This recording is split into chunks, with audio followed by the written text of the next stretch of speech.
السلام عليكم ورحمة الله. بسم الله والصلاة والسلام على رسول الله. Good morning everybody. Today we'll start the first session this morning. So we have the first speaker, Professor Stefan Galan. He will give a talk about engineering complex IT systems with distributed AI and multi-agent methodologies.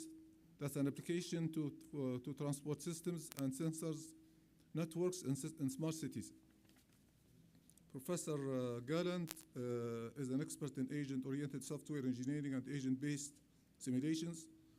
He has contributed significantly to smart cities transportation and Industry 4 through methodologies like his own programming language, like SARL programming language, and JNUS agent framework. I would like to invite Dr. Stefan for his. Thank you so much for the introductions. Good morning, everybody. I hope you had a good sleep. First, I would like to give a big thanks to the organization board to give me the opportunity to give this talk.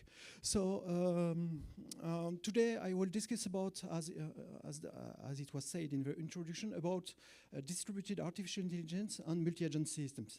So first, I will give you some key points, background about what are our point of views about engineering complex systems using multi-agent systems, and then I will show you two tools we are using in the two use cases, the Aspects methodology and the, I will not show you code, but all the code was implemented using the SAR programming language, which is, both of them are designed to implement multi-agent approaches.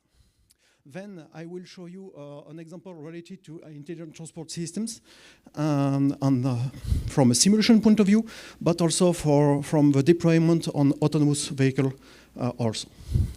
And I will show you a second example related to camera sensor network using Holonic multi-agent systems to try to optimize several criteria, such as the computation time needed to detect cars on the street. So first, if we consider cognitive or smart cities, we have several problems when we want to model it. So of course, we have to take care about peoples. So bad peoples exhibit heterogeneous behaviors. So you could see the car driver, the pedestrian, bikers, people who are doing shopping in the buildings, who are working, and so on.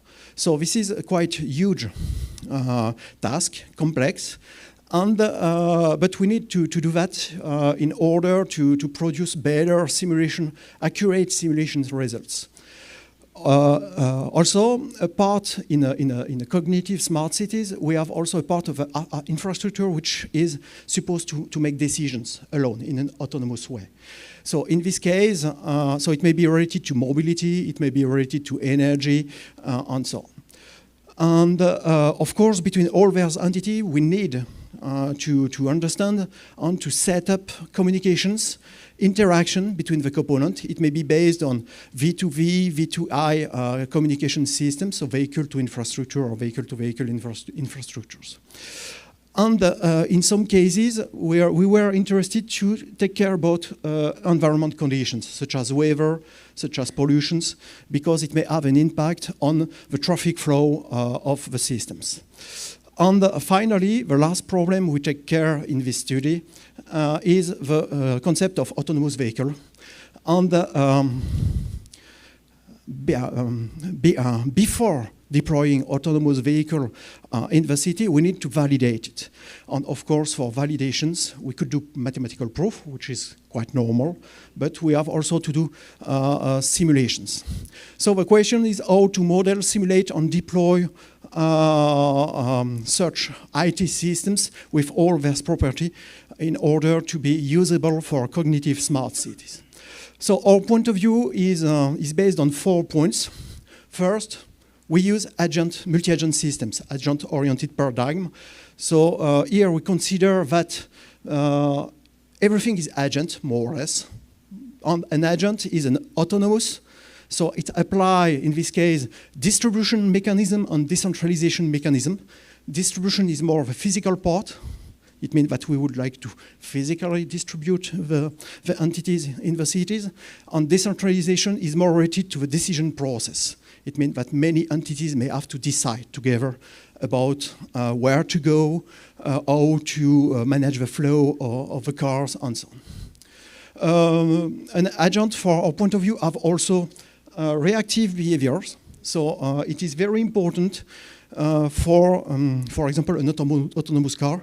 In case of danger, we need to apply very efficient mechanism to avoid collision with pedestrians and so on. So this is a stimulus response behavior, and in multi-agent system, we call that reactive behavior. Of course, autonomous cars and other type of entities may have goals. Where to go? Why? We have to go at this place. And we have several models that may be applied to compute the different sequence of tasks that the agent have to do. And finally, for me, the last point is very important. Agents must interact together. So if you have agents which are not interacting indirectly or directly, this is not multi-agent approach. This is mono-agent approach. So you cannot benefit of the communication, of the interaction, negotiation, cooperation between the different entities. Perhaps you know agentic AI. From my point of view, and from the point of view of guys and some researchers who are doing multi-agent system, it is a subset of multi-agent systems because they are agents with machine learning inside. Okay. So now my second point of view, and it is more related to the simulation, to the modeling of complex systems. We have assumed that smart cities is a complex systems because of many properties. The number of entities is high. We have a native hierarchical structure in the city. And we have emergent behavior on local nonlinear interaction in such smart cities. Unfortunately, there is a paradigm from the multi-agent system domain that enables us to support all those points and to help us to design systems in order to support hierarchical organizations. And it is based on a very simple concept. Agent may be composed of agent, and that's it. Okay, so in this way, we could assume that the city is an agent which is interacting with the other cities around, and then if we go deeper in detail, we reach the level of the cars, the pedestrians that are in turn agents. The point 3 and 4 we consider in order to model smart cities, we cannot assume only agent-based model. Why? Because an autonomous car pedestrian, even if they are modeled through AI, they are living in an environment. They are living in the city. So we need to model this city, and it is mandatory if you would like to do simulation. And in this case, you have to model the infrastructure of the roads, the network infrastructure, the water infrastructure, the buildings, smart buildings, and so on.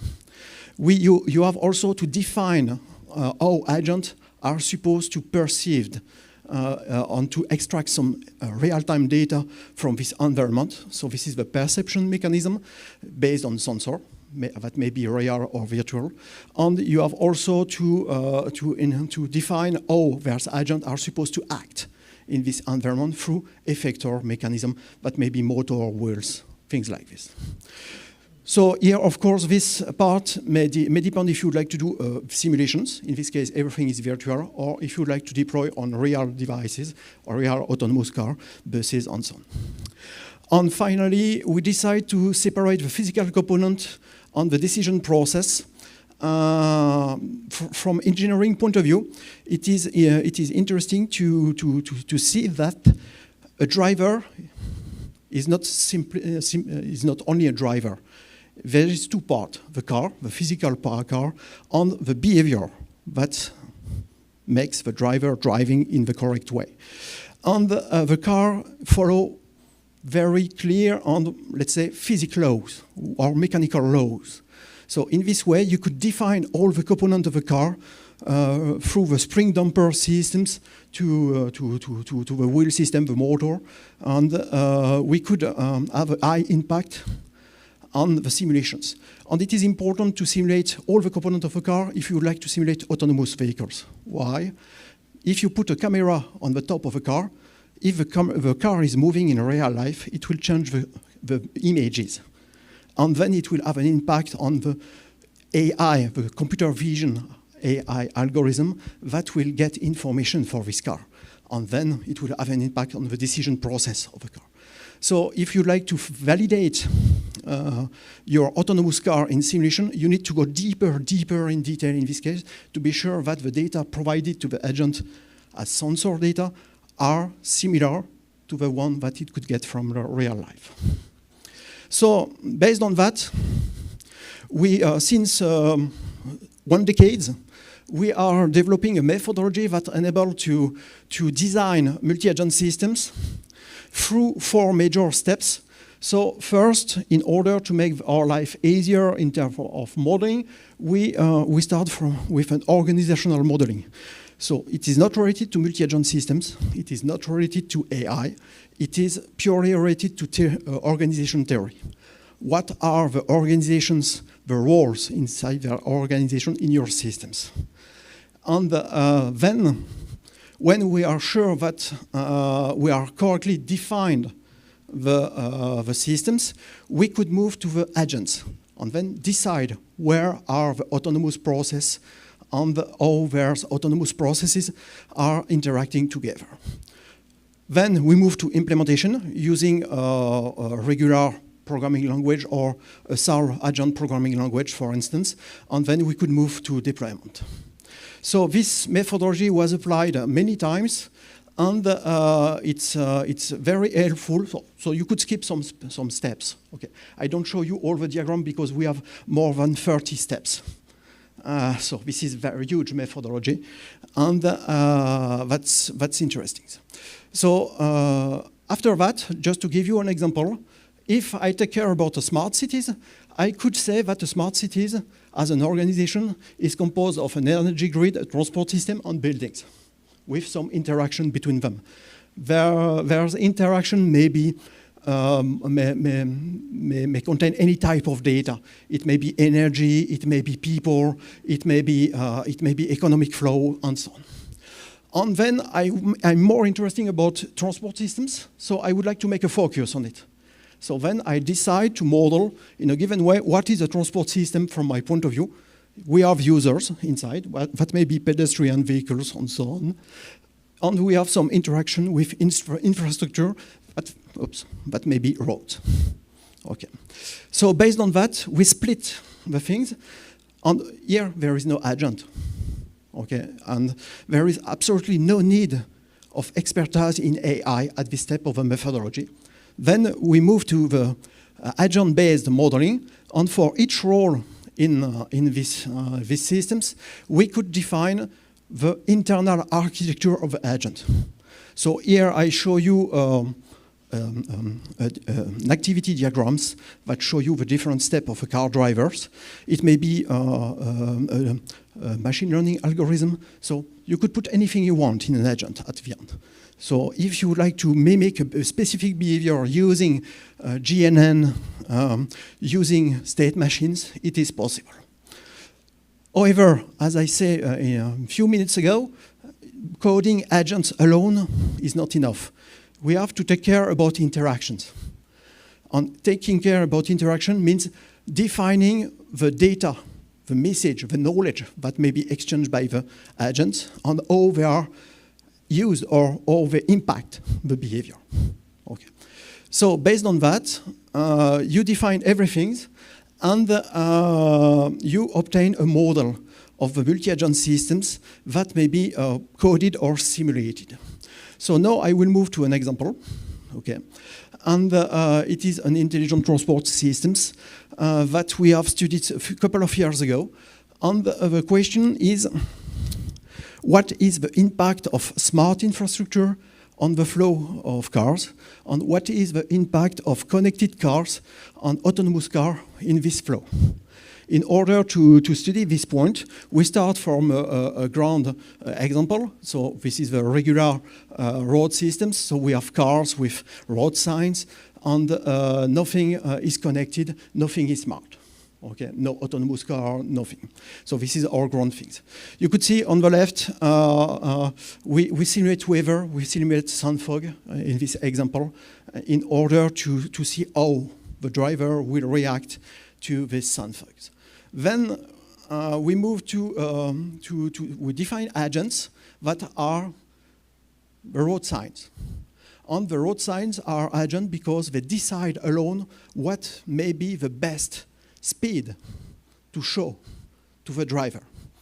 Okay. So of course it will depend on the local condition detected by the agent, and the agent could inform another road sign on the side of a road to propagate this notification earlier on the road. So this is the third example. Finally, we decide to introduce connected cars. So in this case, connected car receive, in example 3,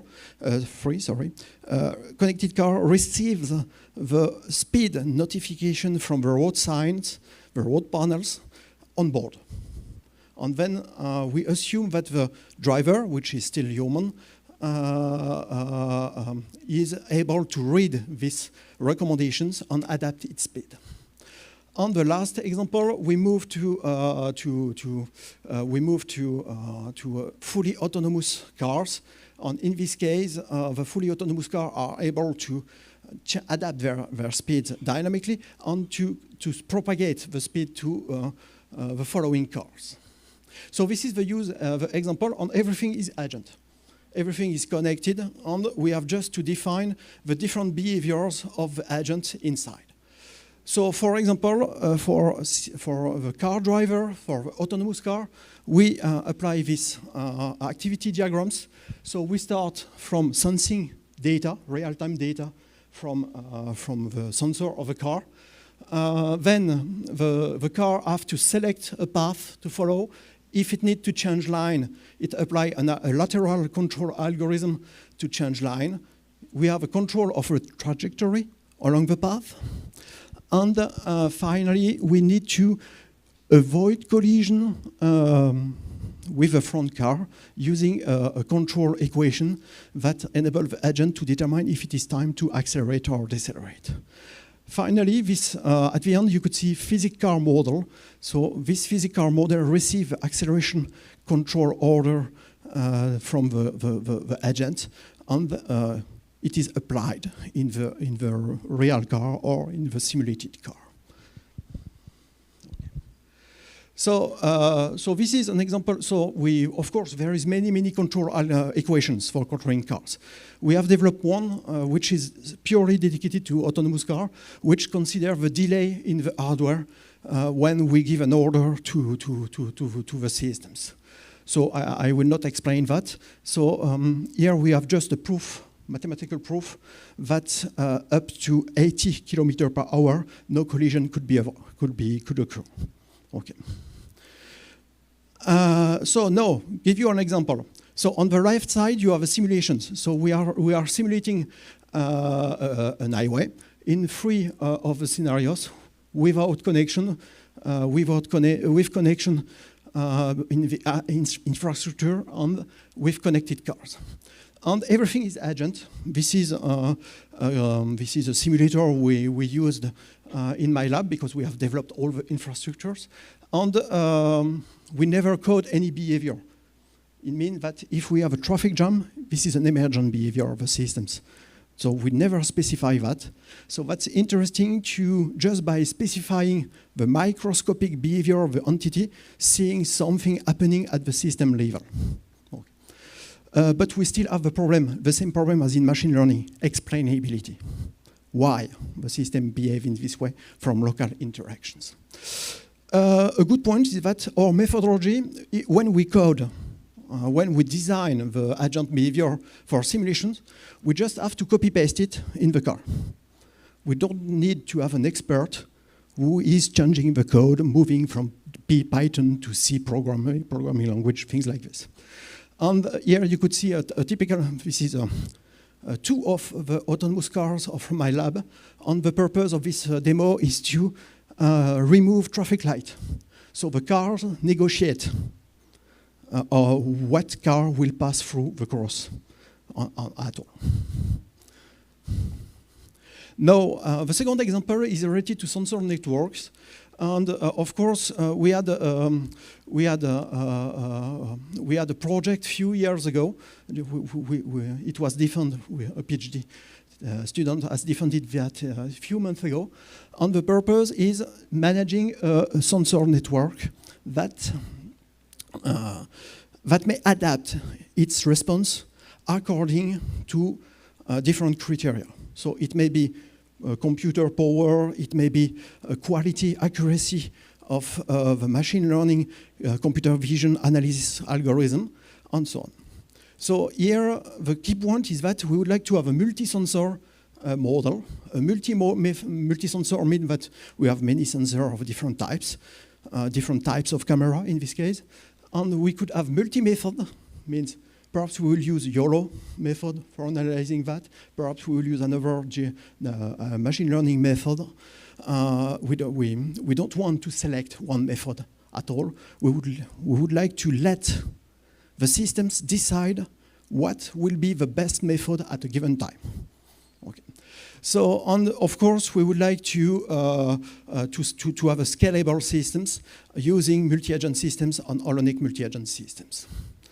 So in order to do that, we have designed two main organizations. The first one is based on, this is the sensing organizations, based on sensor, observer, and resource provider.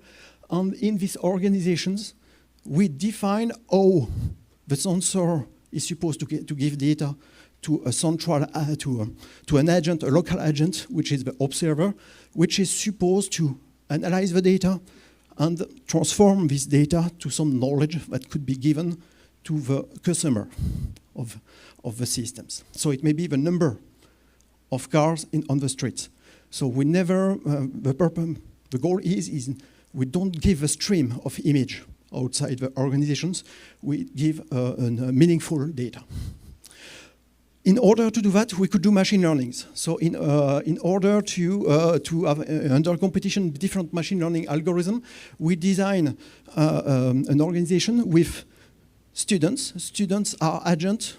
Each of those agents implements a specific computer vision algorithm. Some of them are based on machine learning. And they are supposed to compete or to increase their accuracy according to a teacher, which is the ground algorithm used, the base algorithm used to evaluate the systems. Based on that, we have this, so here you could see, sorry, I have to go back, yes. You could see here we have many cameras in the systems with different traffic lights. And you could see some arrows in the figures. It means that their cameras have a kind of interaction between them. We have to see them as a group. So in order to do that, we apply holonomic multi-agent systems that enable us to create a hierarchy of agents and then a hierarchy of sensor with groups of sensor and so on. So the interesting point is that the images are captured by the sensor at the lower level, then they are transformed by any observer, which may be seen as a sensor at a higher level.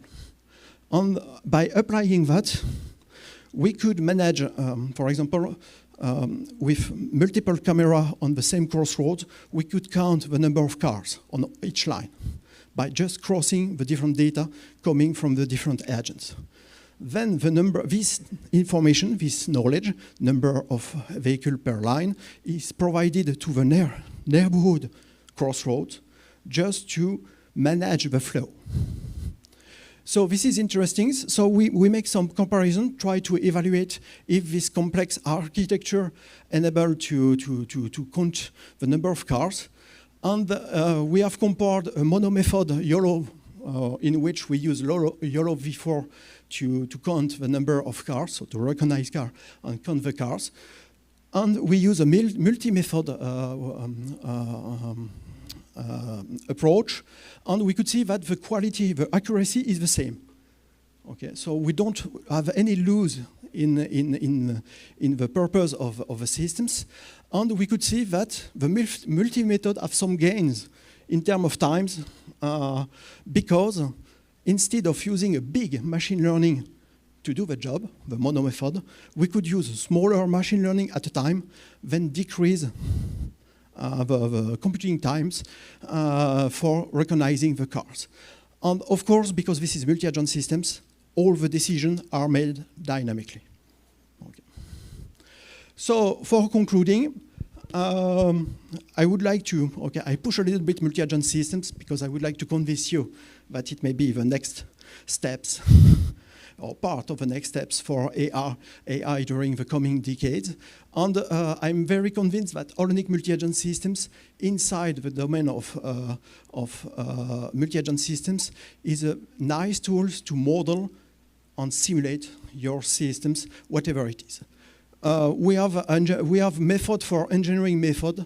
We have engineering method on tools, on programming language that may help engineers to design that. And you could use it as a top-down modeling approach, as the one I have shown you today, or a bottom-up approach. Just let the agent living and see what's happened. And finally, we are working currently on integration on many, many different architecture inside the agent, and push various agents in the edge to do edge computing, even inside the IoT devices, okay, to make it real multi-agent systems. Our goal is to remove the cloud from the market. Okay, that's it. Thank you.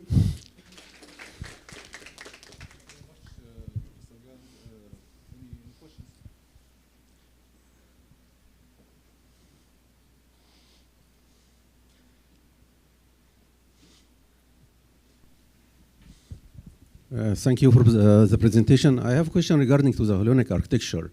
My understanding is that in Holonomic architecture, in the same cluster, the agents will be interacting with each other and reporting to upper level agents like task Holon.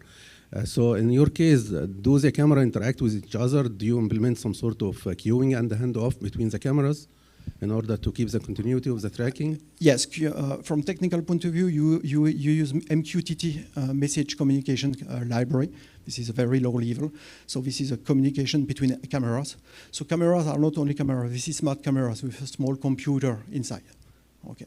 So, and then we have a link, a wireless link between the camera to make them able to exchange data.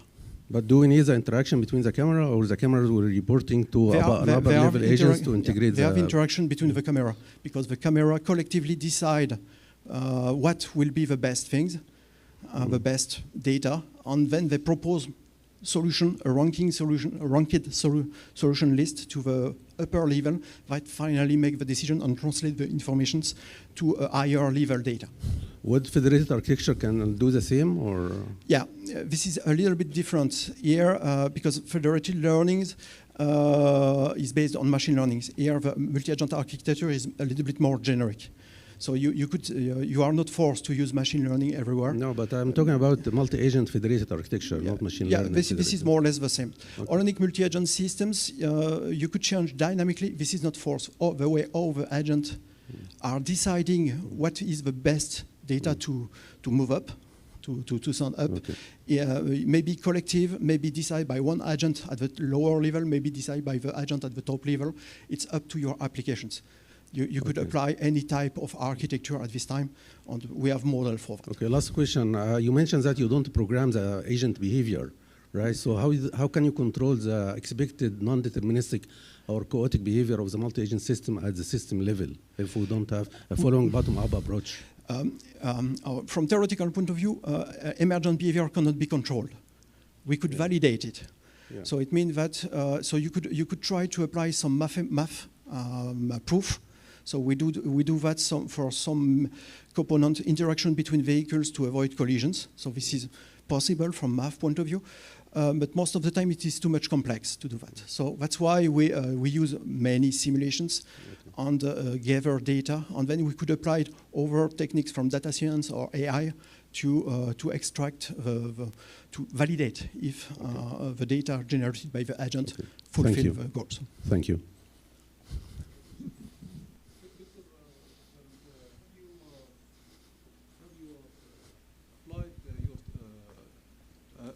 Have you applied your methods on highway cars? Yes. We have applied in simulations, and we have also, my labs. Yeah, it's only this is in France, so we have a very strict regulation with autonomous car in this case. So we have to make a private the road to test the thing. So we did that, and so that's the car you have shown. It is deployed on this case. It was also used at the Strasbourg city, east of France, for who don't know the geography of France. For having autonomous minibus in the city to make the shuttle, to have a shuttle between two major POI in the cities. So that's so we have applied in reality. This is part of the things we go from modeling to implementations. Thank you.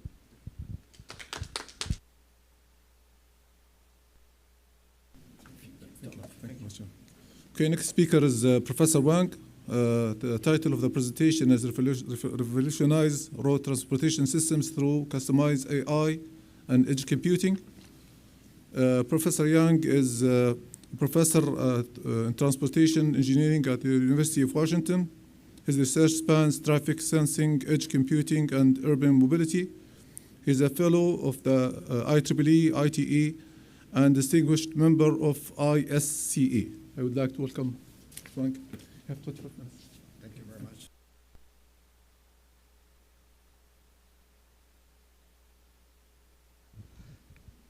So thanks a lot for Dr. Bassam Ali for setting up this session. I'm not sure how many of you claim yourself as a transportation researcher. Please raise your hand. I see only a couple of hands, but I do see a lot of you talk about transportation issues. So today, actually, I just want to focus on two things. One is re-revolutionizing road transportation. Transportation is not new stuff, right? We've been doing that for a long time. But over 100 years, we are not seeing the traffic crashes going down. Instead, we see it's going up, right? There are a lot of reasons, but certainly we need new technology, new ideas to fix the problem. Another thing is actually customized AI, because this particular symposium focuses on AI, right? So I want to talk about how do we customize the general AI approaches to make it work in edge devices that serves the needs for transportation systems. And this is not a surprise to see maybe the news showing transportation issues every day, right? So in almost every country. Here, I want to show you two figures. So the left side one is actually the number of annual US pedestrian fatalities on the road. It is now reaching to the 40-year high. So maybe you wonder, we have a lot of new safe solutions with the cars, why we still see this picking up. The exact reason is unknown, but I think distraction could be a big reason, right? Like when drivers are driving, they are not paying 100% of the attention. And the right side figure actually showing the bicycle fatality. So you see both of them increasing. Even for the total fatalities on the transportation system, that's stabilized at about 40,000 people a year. That's still very high. So let me show you one quick video. This has actually happened in 2022 in Pennsylvania. Just a couple of minutes showing this video.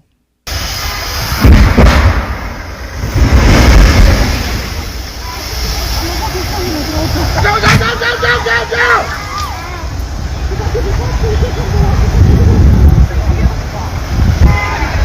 This is ridiculous. It's snow and fog mixed together, and it made the visibility down to zero. And oh, watch out, watch out! Oh, God! So you see, this is a big problem. That particular crash got 50 cars, 50 plus cars got involved, 6 people killed. So the simple question is, could we do something, to avoid this from happening? So I want to show you my solution, or my lab solution that we've been working on.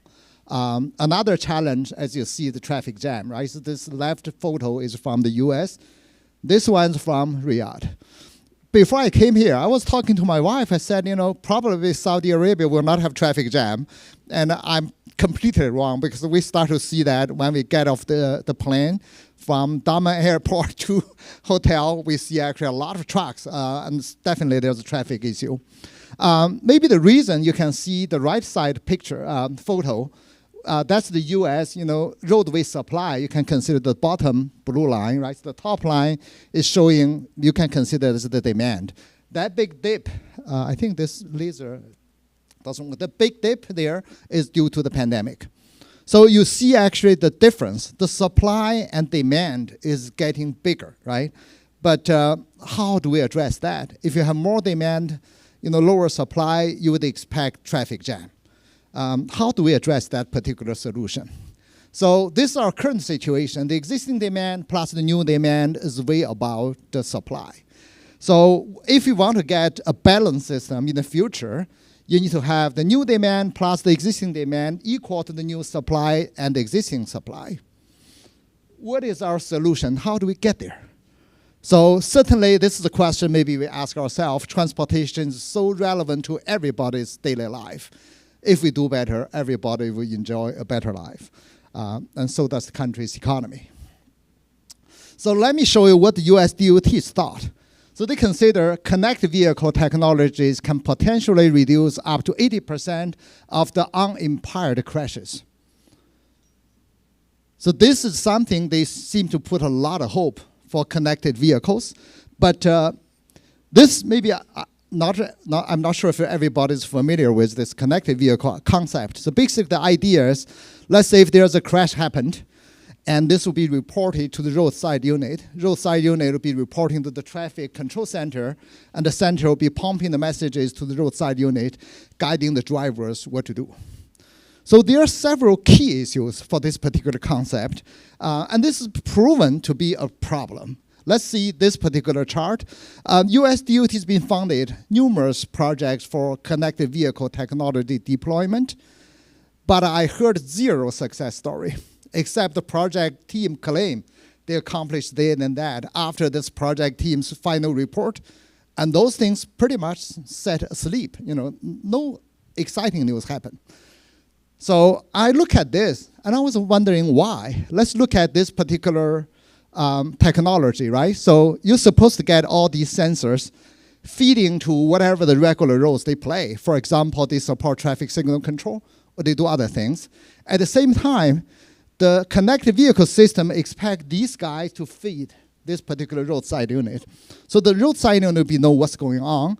And even you see some kind of news going to the control center. Let's say there's a crash happened. But would the traffic engineer know what to do? What kind of message you want to give the vehicle drivers? If you give the wrong message, they will stop, following you, right? So I think that's another challenge. And previously, the US has been using the DSRC as the communication protocol, and that's not supported by personal electronic devices. And the consequence is, it will not be able to communicate with your car, with your personal devices, unless you have to carry a bulky adapter. And nobody would want to put another adapter to attach to your phone. Right, so and later, this way to like a CV2X, but this is still messy. It's not a very clear, path how we should be doing this, how we make it work. So if I'm the manufacturer of these sensors, I just want to make sure I satisfy whoever purchased my product, right? If they purchase it for signal control, I give to them, it used for signal control. I don't mind, whether the roadside unit would be needing anything, and that's not my responsibility, right? So that's why you see these roadside units, they are not cheap. They are $5,000 to $8,000 each, waiting for message, not used. Another problem for this technology may be if you have a rich city. For example, here, you have a lot of money, you deploy, cover everything. Your neighbor city may not be able to pay for this, and they still not be able to use, right? So I think this particular concept and approach have a huge problem. Connected vehicle need data to support it. You see some locations you have the redundant of traffic sensors, right? A lot of sensors for different purposes. And this creates the problem. Like you have the loop sensor, you have infrared sensor, and the video sensor. Each carry their own data format going through their data system. And these systems do not talk to each other. But at the end user, you want to be really integrating all the data together. But this is so hard to do. I remember the Washington State DOT come to me and say, Professor Wang, we need you to give us a training course. How do we put the data together? I said, I cannot do that unless you tell me exactly which system, right? Because each system is so different. I think this potentially is a problem affecting the practice. At the same time, there are a lot of places missing the critical data. On our roadway, what kind of data is the most critical? It is the visibility, right? How far driver can see. But this kind of data is missing. This is actually the weather station. In Washington State, we only have about 180, even if we have like hundreds of miles of road across the street on the state highway system.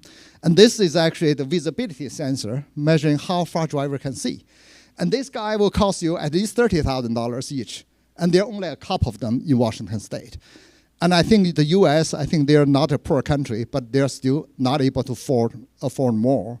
So that's the problem, with this kind of critical data missing, what the connected vehicle could do is limited. And then the solution, in my opinion, is at the current stage, without the traffic management staff being very well trained, it doesn't really matter. They know there's something happened, how to do yet, right? So if you consider some problem being reported, and we're supposed to have maybe a magic device or the smart hub. If this guy could make the right decision, talking to the local drivers, local pedestrian, I think that's sufficient, right? You could report to the traffic control center, but in a lot of the local locations, like in the US, there's no traffic control center. Or this traffic control center may be hundreds of miles away, and they do not know what to do. So in that case, that's not that critical to let them know. So this is the technology I'm going to present. This is the called mobile unit for sensing traffic. We call that a smart hub. It's also edge computing device with a lot of customized AI approaches deployed. And this guy would be able to communicate with the traffic management center and the road users. So this technology created a lot of the hottest technologies. If you ask ChatGPT, what are the hottest technologies? They say AI and machine learning, blockchain and the cryptocurrency. This is something important, but I think it will be critical for mobility as a service. But the next step, when we do the federated learning, this will be important. But in the current stage, we did not use that. 5G advanced connectivity, Internet of Things, and cloud computing and edge computing. So out of the 5 hottest technology, we integrate 4 of them into this small device. So this is a quick summary about what we did. You see, like we integrate like computer vision, environmental sensing that includes like temperature, humidity. We also have like an AI approach, edge computing methodology, sensor fusion, all integrated in this particular technology. And by the way, this technology is being carried into practice. So what I'm presenting here, all in use. This particular product is used in the US for over 20 cities now. This particular technology basically emphasizing on the edge computing, so we want to integrate all the data together in the device. The device will be only generating one data stream. The data stream will be stored in like your data system, and the data system could be serving the needs directly and the end user. At the same time, it is actually considered a sensor and roadside unit combined system. It would be able to communicate with like the user cell phone, traffic signal control system, variable message sign, and other on-road control devices. So this is really a multi-function technology, all integrated in one small unit. So this one used the edge computing technology. I'm not sure if everybody's familiar with edge computing. So basically, in the transportation applications, you cannot afford sending the data to the cloud, and that takes some time due to the network congestion and coming back, right? You want the response immediately, right? So in this case, edge computing is a lot better. It's more efficient and more friendly to large-scale deployment. And particularly in the United States, in the rural locations, there are not a lot of high bandwidth communication system there. You have to consider, transferring data using very slow sensor network may not be as good as you process everything on site. So you could get that done, in a very quick way. And that's also better for protecting the privacy, because we've been working with Norwegian Public Road Administration, and they also deploy a sensor on their E8 corridor for measuring travel time. And they say they do not allow, the pictures to be transferred out of the device. And this edge computing will serve their needs perfectly.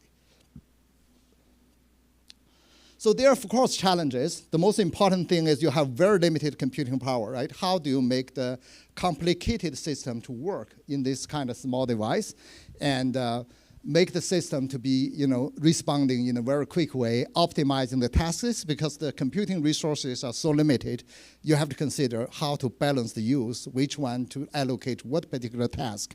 And cybersecurity edge and their communication links, that's another thing, we have to pay attention.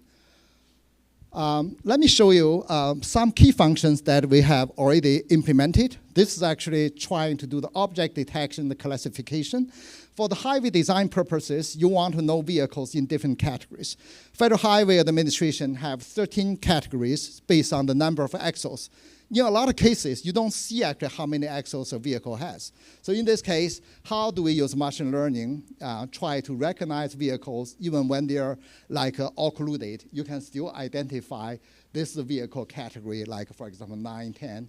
And you see the accuracy there. They're actually very good. And so we are working for Federal Highway and Washington State DOT to satisfy their data needs, and they're extremely happy with what we delivered.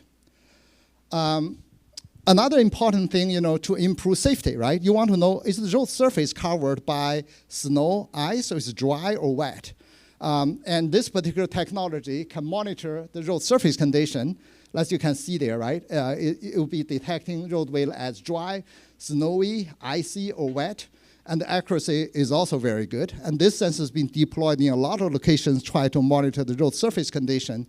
In that way, we would notify the drivers or the traffic control center about the potential hazard on the road surface. This is actually something we feel very excited. You can see this is actually the original image, right? After we process the image, we get the scattering map. So basically the airborne particles affecting your vision will be removed. You can see a very clear picture there, right? By looking at the density of this particular scattering map, we're able to tell how far driver can see. And this particular measurement, can replace this kind of expensive sensor. You can see actually the accuracy is good enough for the regular practice. There are a lot of surveillance video cameras deployed. If you could turn all the surveillance video cameras into like a visibility sensor, the savings are huge, right? And you can really satisfy the agency's need for road surface condition and visibility, deciding the control strategy. Very often, the transportation agencies use license plate recognition to measure travel time. And that's very expensive. You need to have a camera monitoring each lane. To measure a section, you need to have 2 cameras, right? Each camera will cost you at least $10,000. But this particular technology you could actually see no matter how many lanes you have, right? So you can monitor. This is actually our deployed sensor, on the edge device.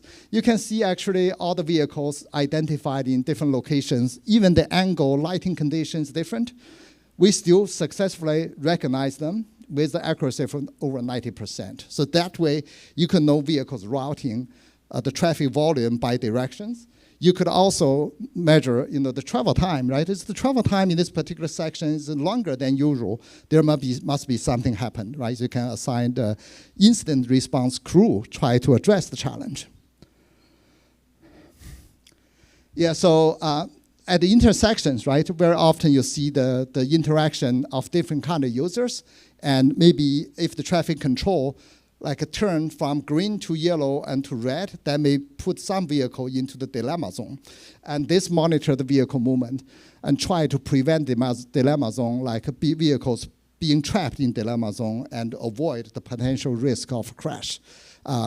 Yes, this particular system is also deployed in multiple intersections and try to monitoring what's going on and improve the safety of the intersections. Yeah, so talking about all these we have done, maybe you wonder exactly what's the difference between what you did and what the existing models can offer. So this is actually using the live camera feed from a Japan street. This live stream video is available, on the YouTube. You just use the regular computer science approach, and it detects the pedestrians well, because this is not really very occluded. But if you look at this situation, and this is likely to be the transportation situation, a lot of people walking together in Bangkok, in Beijing, in Tokyo, right? So a very populated intersection. If you use the conventional approach, it's very hard to give you very good result. And what we did in this kind of scenario, let's compare this YOLO V11, and you see a lot of pedestrians being missed. And then we actually developed our own SARLIS system. It is a published paper. You can look at that if you're interested.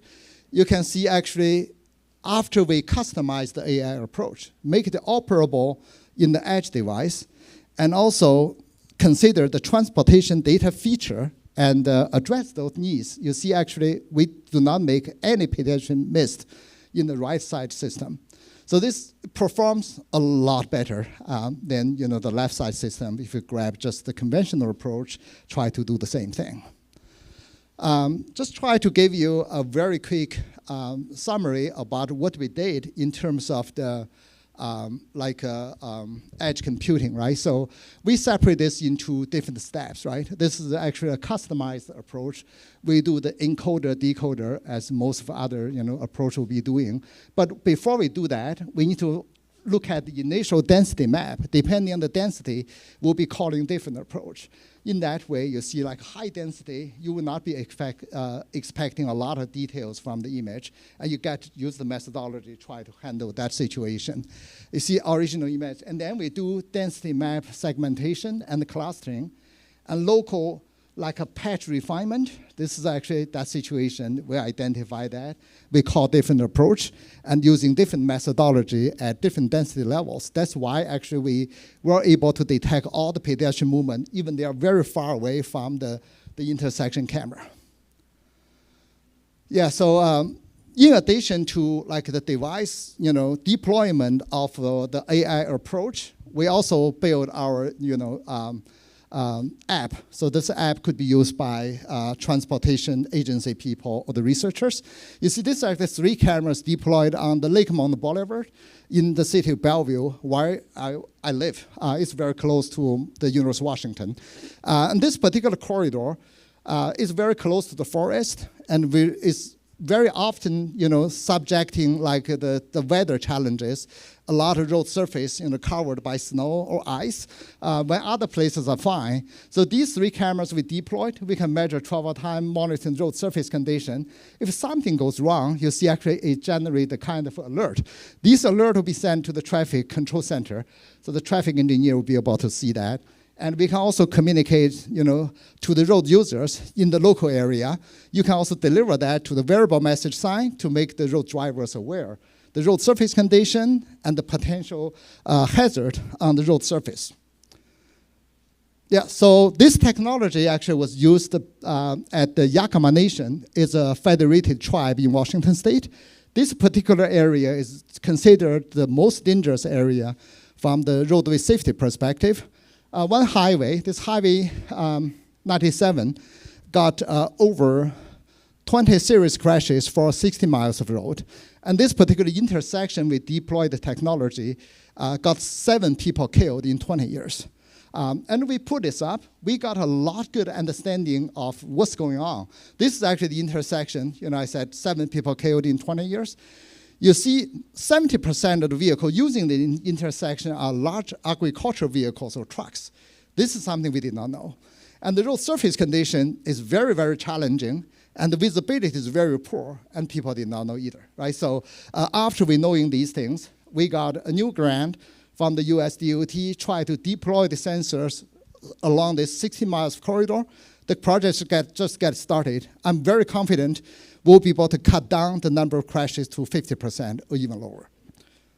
So this effort got recognized by the Federal Highway Administration. We received an Innovative Project Award and also the best all around that particular year. This project is the best project.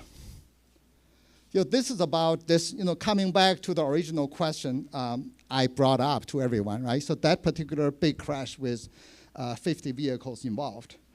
I try to make sure we leave some time for a question, right? If we deploy this technology, when the snow started to fall, we'll be able to trigger the visibility warning, right? The visibility is poor, consider closing the roadway, and the monitoring of the road surface condition. If the surface is covered by snow, the braking distance is a lot longer, right? You could also call a road surface condition warning. When the first crash happened, you observe that you need to shut down the freeway. There are multiple critical points we could avoid this particular crash with 50 cars involved and 6 people killed. It could be avoided completely. Yeah, so maybe a little bit, one more minute to cover something I feel you people may be interested. So this is actually people's opinion about AI. You hear people talking about AI has a lot of problems, right? So I don't think that's a concern yet. This is actually, people's concern about this AI, but you see more people feel like worried. But if you look at the current stage of the AI, so I asked ChatGPT to generate a picture for me, and they generate this picture, and I'm not looking like a Chinese, I look like somebody from here. And I said, generate another one. I don't like that one.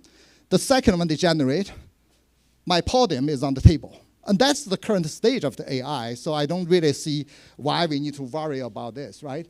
And some more numbers. This is like transportation, warehousing, and job, right? So this is like the number of contracts. You see the US DOT is very low. But you look at, the job postings, right? So this contract, the last one is the job posting, but they're all low anyway. But you look at last year, so this increased significantly. I think Dr. Bassam, Ali, you actually put this session in the right time. I really feel that's a great idea. And this number of publications research in Google Scholar talking about AI and transportation. That's the increase of the paper. So with that, I conclude. And thank you very much for your attention.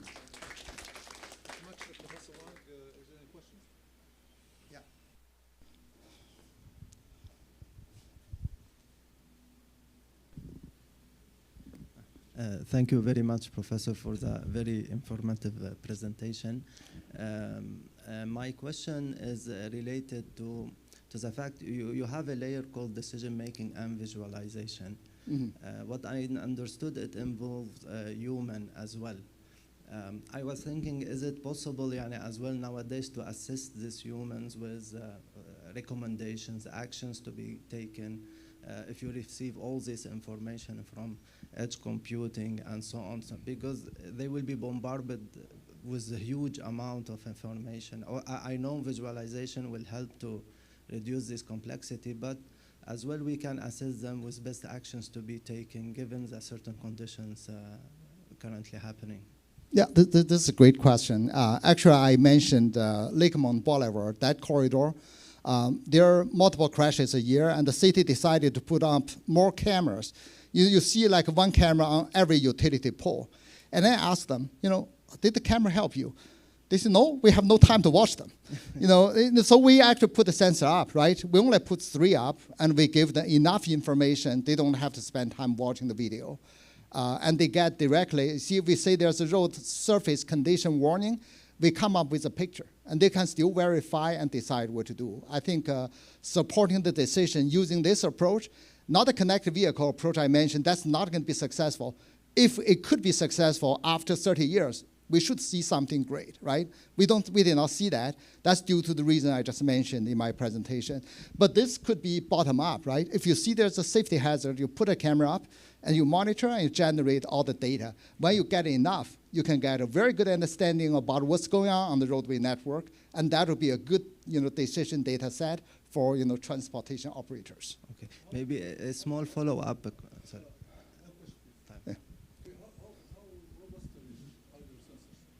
How what? The robustness of your sensors, like The price? Robustness, reliability. Reliability, okay.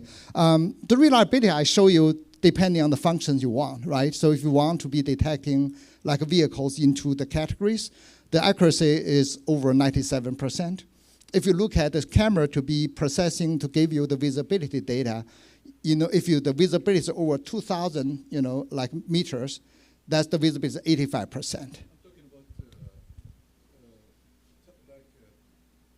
deployment of time, how many months, years? Deploy the sensor? Yeah. Deploy the sensor is easy. You just hook it up, put in the power. No, they will last for how long? So far, we deployed the first one in Yakima Nation, the award-winning project, about 3 or 4 years ago. The sensor is still working. Oh. Yeah, I think the sensor should have 10 years plus lifespan without a problem, and it survived in a very hot temperature in our place, like 117 degree Fahrenheit. Okay. And in Norway, negative 40 degree Fahrenheit is all okay. And my friend said, test this in Abu Dhabi, and it could be hotter, and with the sand in the air. Yeah. We have not done that, but I look forward for it. Dr. Ala.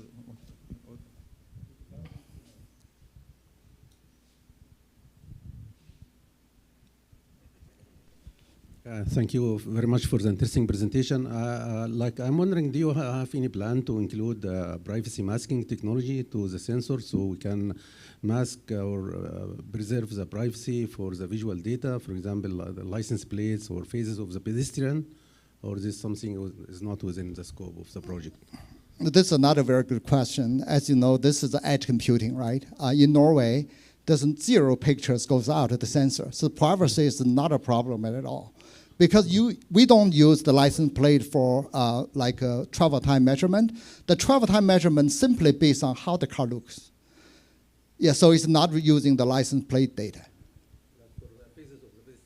Face recognition, we don't do face recognition. And you could control everything to be in the device. Only the numbers go out. So this is another beauty for edge computing, and I see a lot of potential for using edge computing in transportation applications. Thank you, Doctor. This is a very interesting presentation. My question is about connecting those sensors to autonomous vehicles, or that's something in the future, for example. Another thing is how to connect those sensors also into the agentic AI. Federated learning is a third question, but maybe that's a longer conversation. This is a wonderful question. We are actually using this technology. I said this technology is a combination of sensor and communication device, right? Roadside unit and the sensor combined.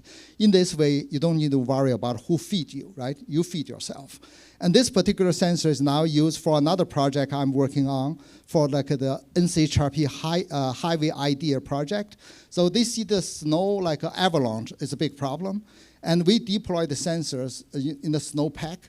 If the snow is moving, the signal is sending to the master sensor, the one I just presented. It noticed there's an avalanche happened. We'll send a message and also know how many cars in this area get into the zone likely to be buried by snow. So for the future connected vehicle and autonomous vehicle integration, autonomous vehicle try to location itself take a lot of computing power. And normally the vehicle may not have that computing power. And there may not be even a need for every vehicle to be equipped with that high computing power. You could be communicating with the roadside unit. We can tell you, you are at this particular location, and here's all the features of the road. So I think the integration of the vehicle computing power with the roadside unit, you could get better communication from the infrastructure side to the vehicle side and control the overall roadway system a lot better. Yeah. Thank you. Thank you. Next speaker is Professor Emry. The title of presentation is AI Innovations in Transportation, Driving Sustainability and Smart Cities and Smart Systems. Professor Emry is Professor of Operational Research at Cardiff University, Netherlands, focuses on green logistics and operational research. His work spans decision-making problems in transportation. He authored more than 60 journal papers, and he is involved in international sustainability projects. I would like to welcome Dr. Emry. You have 25 minutes. Assalamu alaikum. First of all, I would like to thank you to Dr. Bassam, organizing committee, Dr. Ahmed, and all colleagues for giving me opportunity to share knowledge and also learning from you. As Chair mentioned, sorry, I hope you heard me. As Chair mentioned, I have different background. I'm an industrial engineer. And I'm not AI expert, but I'm here to learn from you. So it was a great opportunity. And first of all, I'm very grateful. Today I'm going to talk about my transportation research, and I would like to share some of my research with you. My background is, like I said, different. I'm industrial engineer. I'm proud industrial engineer, so I'm quite open to learn new things. Since last 4 years, I've been interested in artificial intelligence and machine learning, and I've been using it in my I've been using it for my research. In Cardiff, I'm co-director of Park Institute of Manufacturing, Logistics and Inventory. So my most research related to logistics, manufacturing, or inventory management. And last month, we also started business and economics AI research because we want to advertise AI research for other departments. I'm in the business school. We have different sections.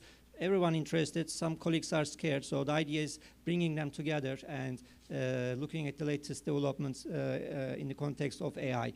My background is operational research. Like many colleagues doing transportation research would be very similar. So I'm mostly interested in green logistics. So since my PhD, it's all about minimizing carbon emissions in road freight transportation, and I've been evolving various decarbonization and net zero projects.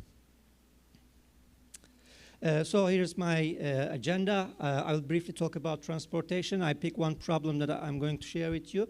Then I will mention how we normally tackle using operational research techniques, and now how we are actually aiming to tackle such problem using artificial intelligence. Then I will briefly talk about the trust. That was the topic also we heard a lot yesterday. And also I'll conclude my presentation some takeaway from our research. As you can see, many also colleagues mentioned about the problem related to city logistics and living in the cities. Here you can see two grocery companies delivering grocery products in the same neighborhoods. This is not sustainable. This is really wrong from the planning perspective, but this is the current situation. If you look at also other problems, these are pictures taken from Europe and from Netherlands. And here you can see many logistics companies blocking the roads, delivering to different customers at the same time, at the same location. From theoretical perspective, this is not acceptable, this is not sustainable, but this is what happens. Also, many other colleagues mentioned earlier, if you look at the global transportation emissions, energy production was the main source of CO2 emissions, but since last 10 years, transportation became the major CO2 generation contributor. In 2023, it increased like 4% and reached the 8.2 billion metric tons. And it's expected to reach 9.5 billion by 2030. If you look at the road freight transportations, due to inefficiencies and the high share of using road transport, because it's easier compared to other alternative transportation modes like rail or maritime, 90% of the emissions come from the road vehicles. By 2030, road vehicles still will be the major contributor, even though we'll have some improvements and new technologies like zero emissions, either hydrogen or electric, and applying green practices will improve it, but still it will be the major contributor. And also, many colleagues mentioned many people now living in urban areas, so this creates huge transportation risk. We would like to buy online, and that creates extra burden on transport companies, and it creates more emissions. By 2030, it's projected to approximately 60% of global population will live urban areas. So if you remember the first slide, we will have similar problems. Normally, if we tackle transportation problems using operational research, basically we could use mathematical modeling or other optimization techniques or even simulations. So this is not really new.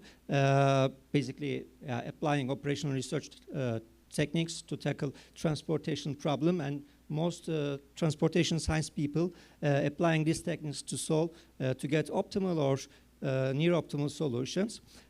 Traditional approach basically provides optimal or near optimal solutions using the mathematical equations. They're well-established models with proven industrial applications, and also they ensure cost effectiveness and efficiency for transport networks. But they have limitations. They struggle with real-time data integrations. They often ignore the traffic fluctuations, weather conditions. They assume static environments and may not really adapt well to uncertainty, and computationally expensive for large-scale transportation networks. Here where actually the advancement AI can help us to improve the traditional operational research methods and handle real-time dynamic challenges. So that's, I think, biggest contribution. That's why many people like me using operational research techniques these days, looking at AI, whether transfer learning or reinforcement learning, and applying it for various transportation problems.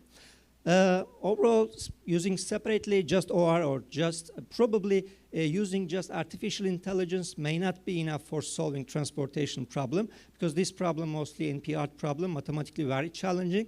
But using AI together with well-known advanced math heuristics or other approximation methods could improve the solution further. We can use AI and operational research together for route optimization. I will give you an example. Basically, we use these tools to optimize the routes for freight vehicles. Then we can consider the traffic, weather, road condition, or other external factors. It can be used for energy management. So especially now with electric power and hydrogen fuel cell, the transportation problems are become more complex, and here the combination can be very helpful. It can be used for vehicle control and automation. We can use for predictive maintenance and also for emission monitoring. So all these actually tools can contribute for sustainable transportation. This is one of the problem, well-known operational research problem. It's first defined in 1959 by George Dansing and Ramsar. It's a well-known problem. If you watch movie, if you did watch the movie Good Will Hunting, so there was this genius. So the same person, George Dansing, formulated this problem as a track dispatching problem. Imagine, think about Amazon. Amazon drivers leaves the depot, visits up to 100 customers, and goes back to the depot. So what's important? The sequence of customers. So this is a mathematically NP-hard problem, and the problem complexity increases with the size of the problem. If it is grocery company or retailers, then they would be happy to serve 20 customers. If it's a small size logistic company, they would be happy to serve 70 customers with in one trip with one vehicle. So this is a mathematically very challenging problem, and normally we use exact algorithms to find optimal solutions, or we use heuristics or meta-heuristics methods for large-scale problems. That was the traditional approach. And the focus would be the minimizing distance, cost, time, and the last 15 years, most research focusing on minimizing greenhouse gas emissions. But with AI-enabled operational research techniques, now machine learning models predict demand and adjust route dynamically. That was a challenging task in using traditional R methods, but with machine learning now, many research can handle this, especially that's very practical for last mile logistics problems. Learning-based models optimize fleet movement in real time, and also AI integrates real-time traffic and weather data for adaptive routing. If there's a congestion, if there's an accident, if the route needs to be changed, basically AI model or learning models can help to reroute.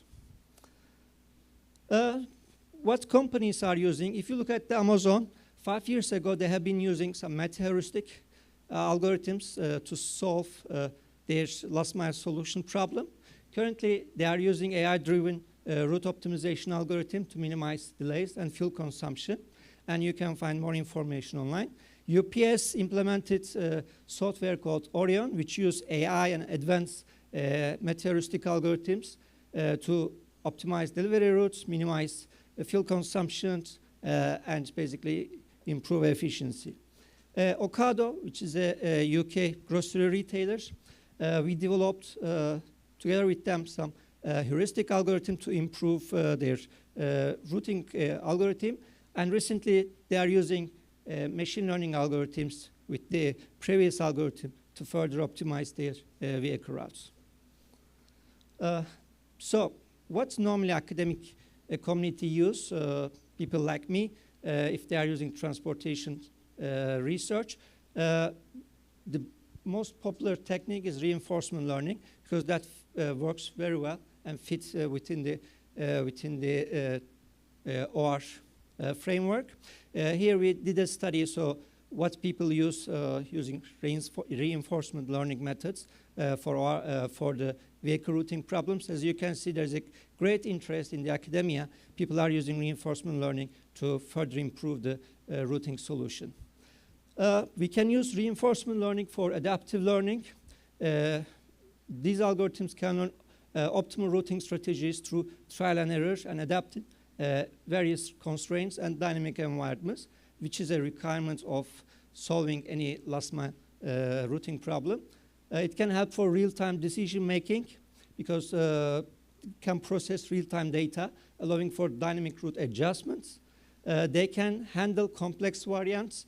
VRP has many variants. Many people are coming up with different solutions, like you can use the drones, delivery robots, or you can formulate the problem in a different way. So reinforcement learning can help to handle such extreme variants, and also it can use for solving the large-scale problems. For Amazon, for Ocado, for large retail companies, they are solving maybe 10,000, 20,000 customers a day. So those problems cannot be solved mathematically. So they need strong algorithms to solve to further reduce cost. In recent research, we did a study for using UAVs for drones, using for emergency healthcare services. In this case, the idea to deliver medical supplies in China, in rural, highly in some topographies, in rural topographies. And here, traditional approach would be normally using one of the meta-heuristics to solve this two-stage problem. And we use reinforcement learning, Q-learning, to improve the well-known algorithm. In this case, it worked very well and showed major improvements compared to the standard algorithm. So that's why many people, like me, interested using AI, different type of AI methodologies, to improve well-known operational research techniques.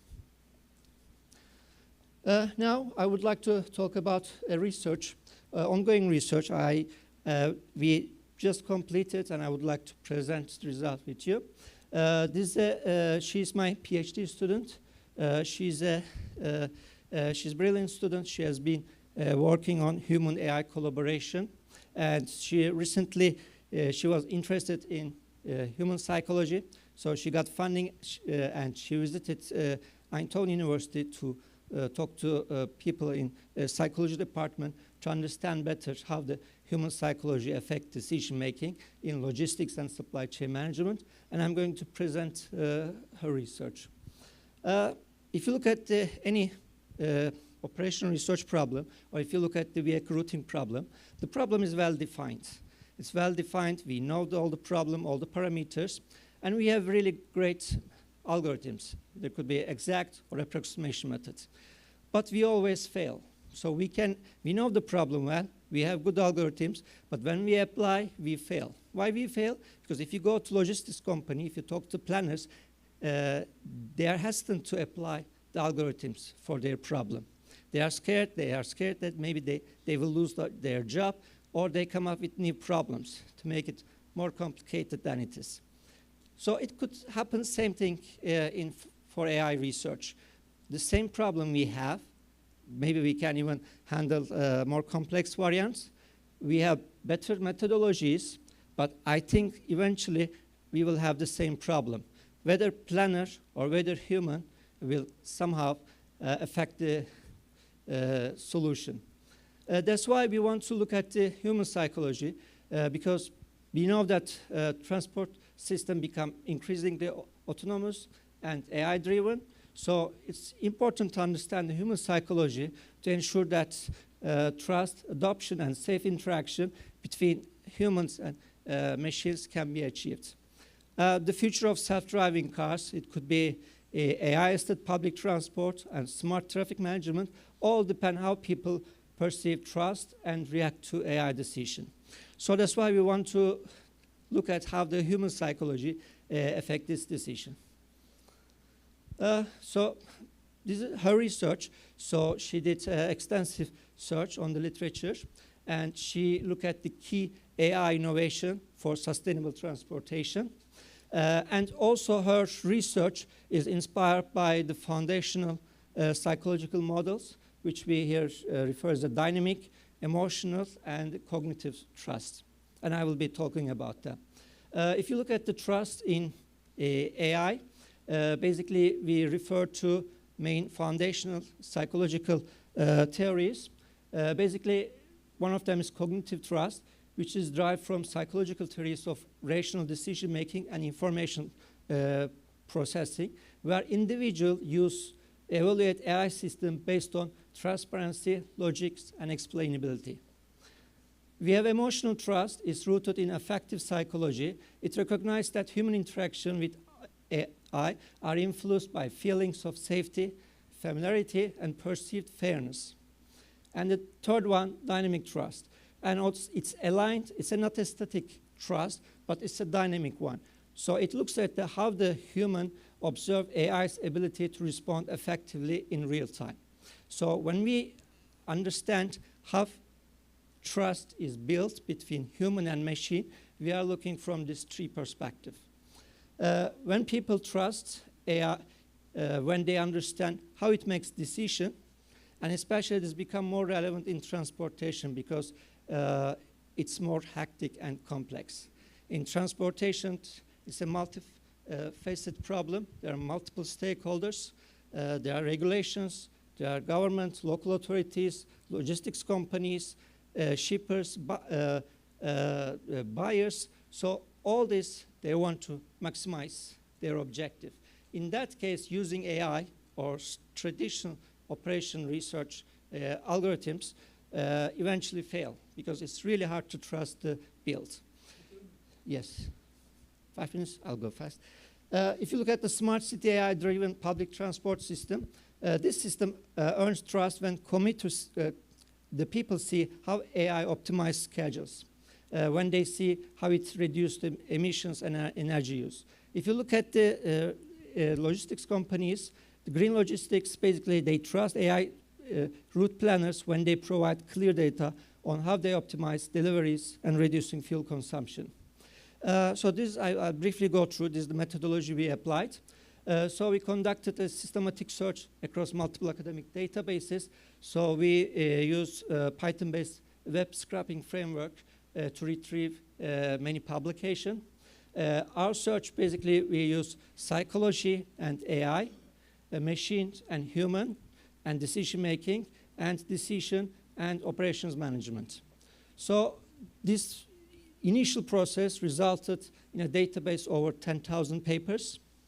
We then use natural language processing techniques to clean and refine the data set. And then we apply TF-IDF-based similarity scoring to detect and remove the duplications. Then we standardize publication metadata, and we use some keyword filtering to reduce the total number of publications to 2,000. We then use LDA, and it's an unsupervised machine learning technique for topic modeling.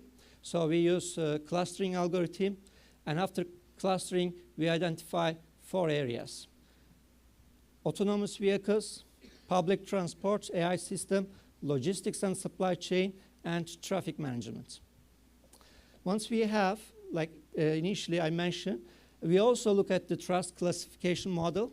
We manually look at the 20% of the data, it's around 400 papers, and we label them as cognitive, emotional, and dynamic trust element if they include. So cognitive trust, basically discussing the AI transparency, explainability, and decision logic. Emotional trust looks at the user comfort, AI communication, and perceived fairness. And the dynamic trust looks at how AI adaptable and provides real-time responses.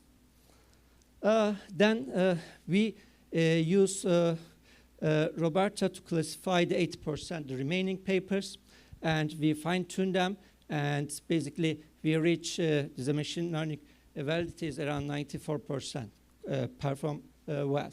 After training, we use the Roberta model to classify the remaining papers, and we reach 40% of the papers belong to cognitive trust, 30% emotional trust, and 25% is the dynamic trust. Here is the final table. Here we have the 4 domains. These are the AI applications come after clustering, and then we have the trust factors. And we compare them for the dynamic, cognitive, and emotional trust. If you look at here, that's the first one.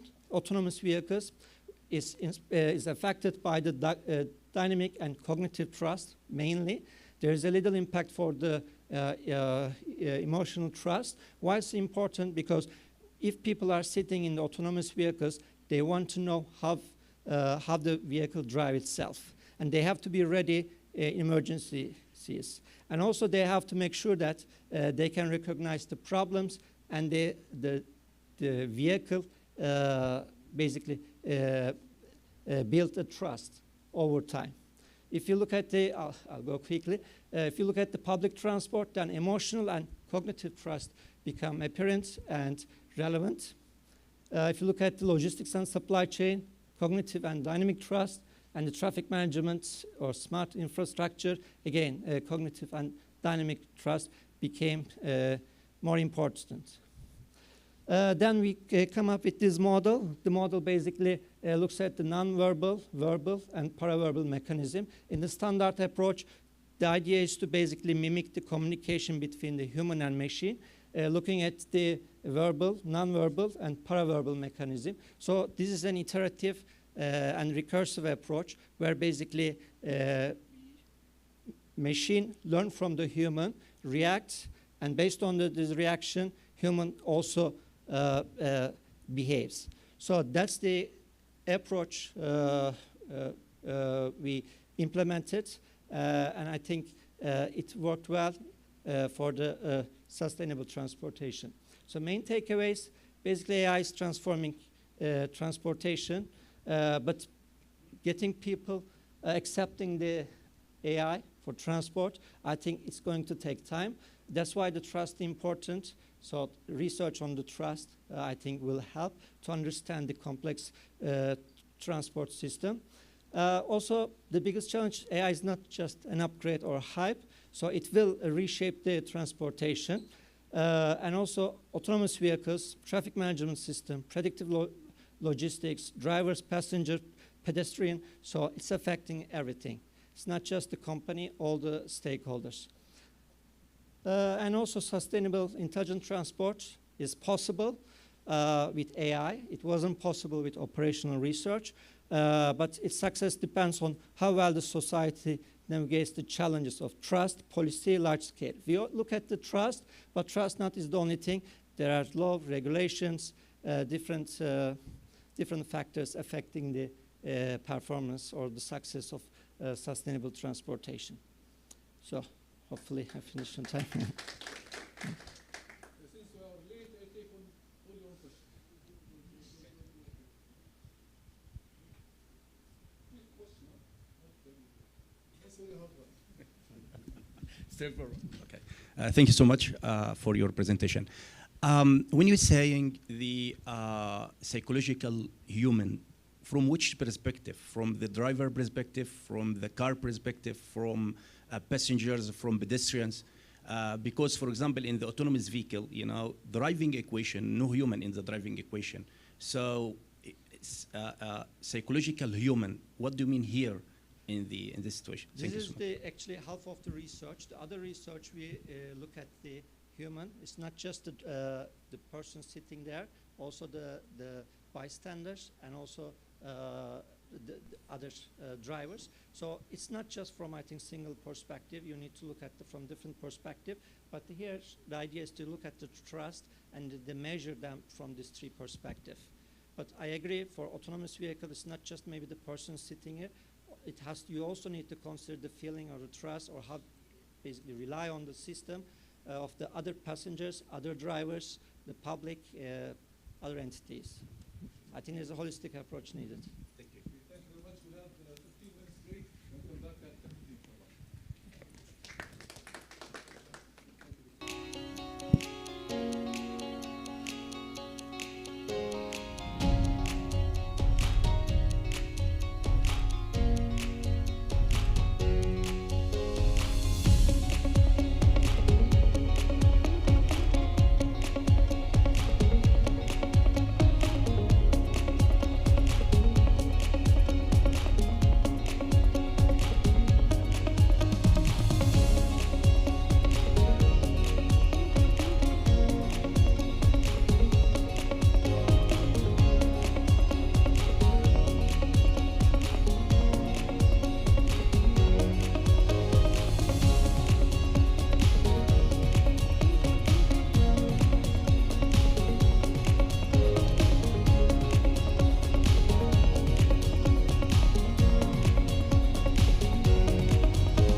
Hello. I think we should start on time.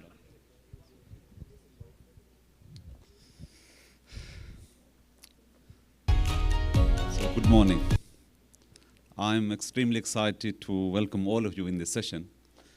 Our first speaker is Dr. Nouman Aslam, and it is my pleasure to introduce Dr. Nouman Aslam. He's a distinguished speaker here from Northumbria University. Professor Aslam is a leading researcher in the field of cybersecurity, Internet of Things, and AI-driven network applications. Today, he will be delivering a talk on strengthening network defenses with generative adversarial networks. So please join me in welcoming Professor Nouman Aslam. Thank you.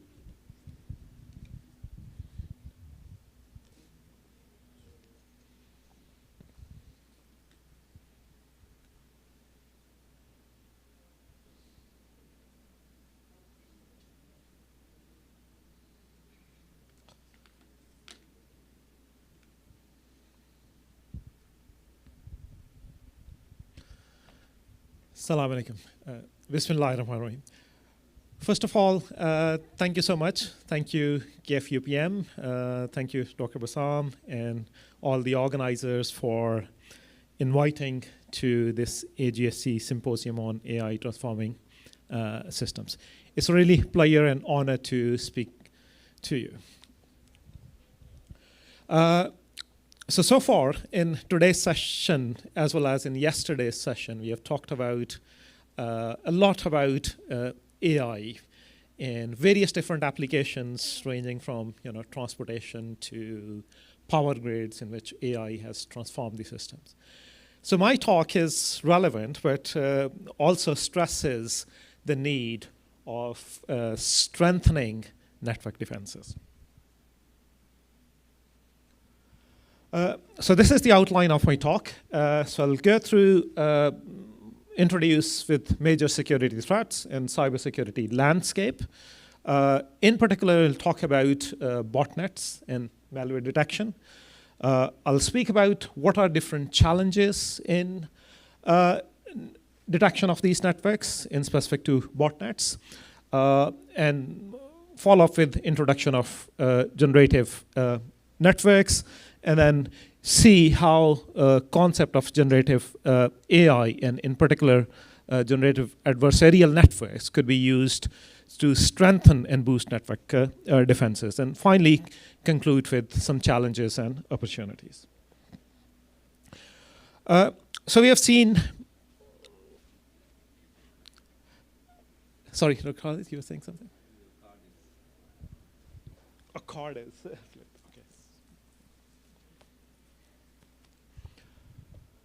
So we have seen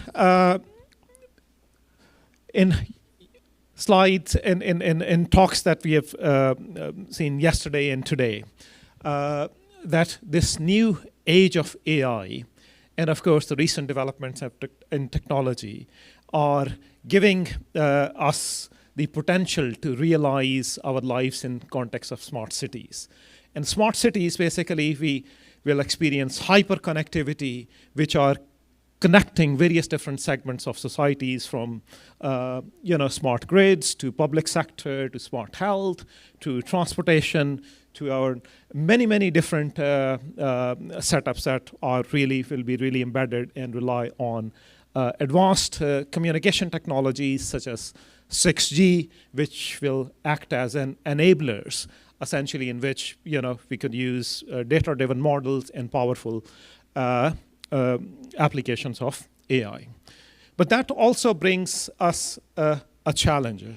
As this hyperconnectivity connects various different segments, it also raises the attack surface because these systems are connected. So essentially what could happen is that any vulnerability or cyber attack which could cripple these services and create a massive havoc. So looking at the cyber threats and landscape, these are some of the figures that are from these sources, and that give you an overview of where the cyber threat landscape is and how much damage basically it causes in terms of not only in terms of lost revenue but many other problems as well.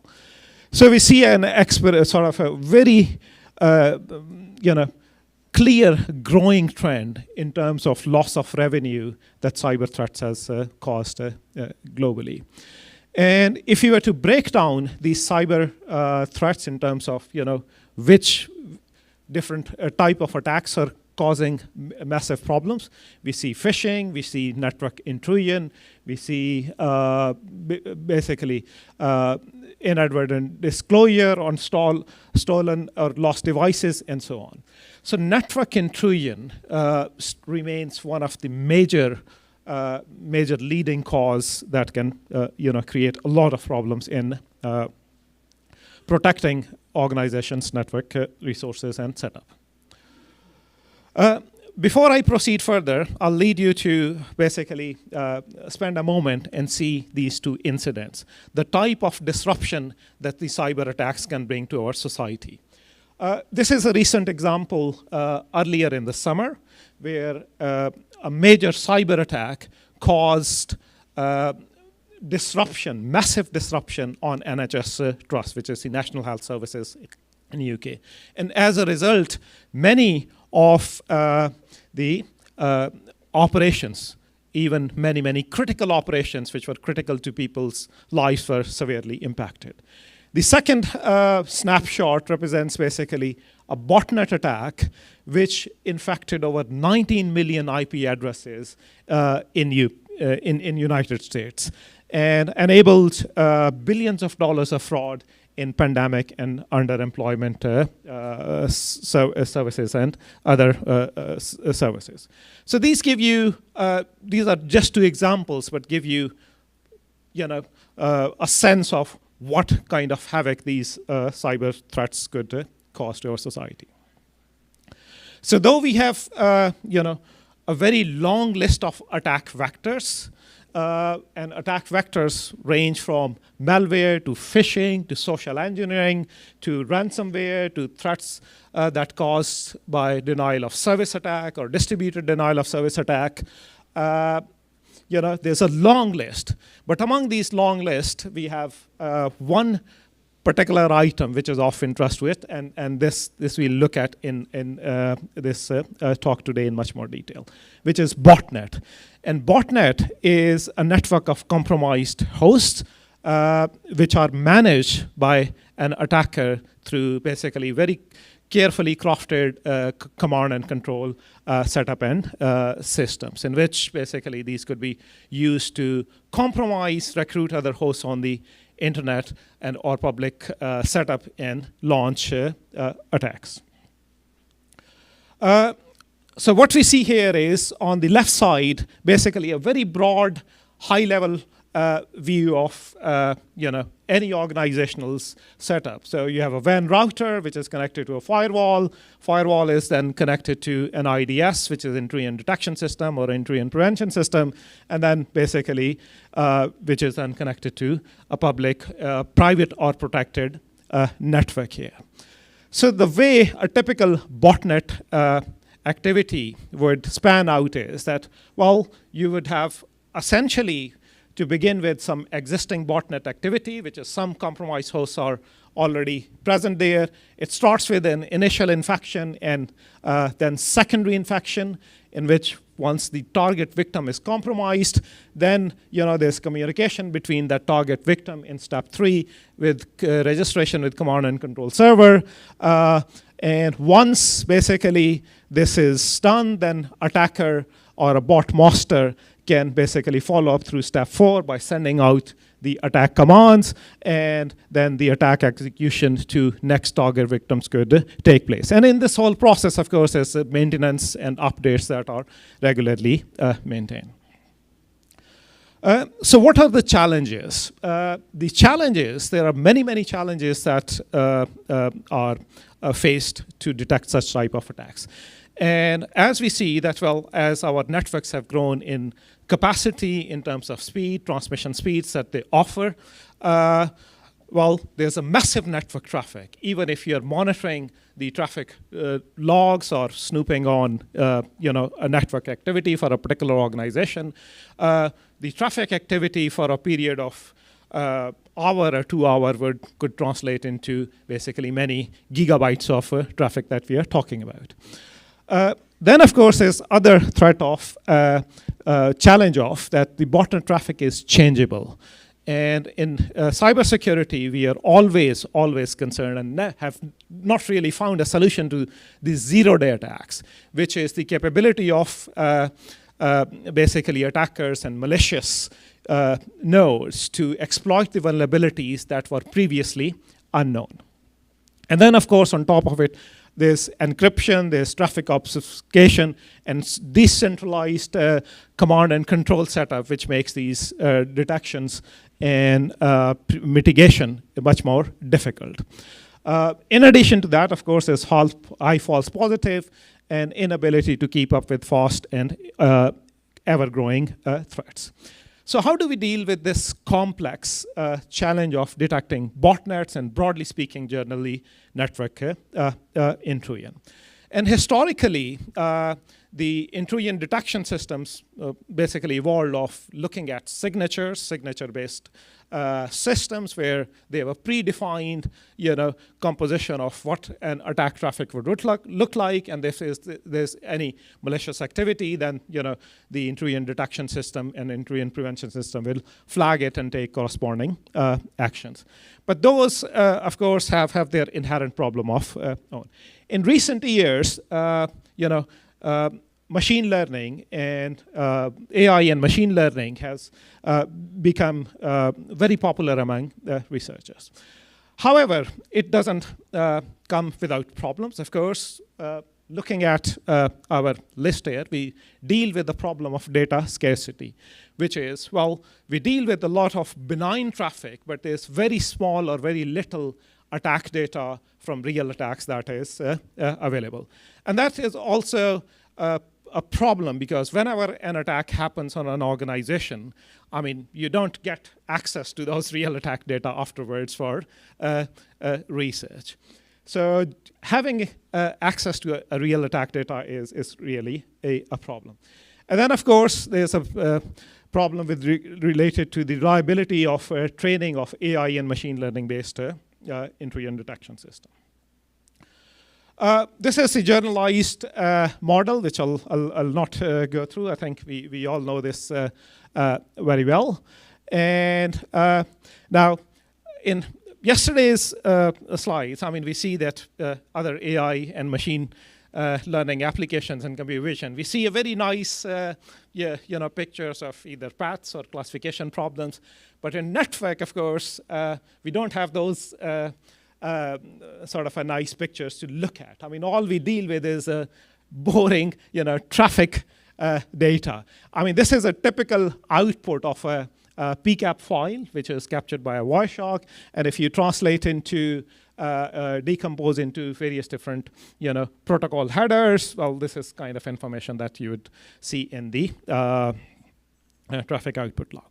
So how do we, effectively use this type of data and train our machine learning model to do an effective job at intrusion detection?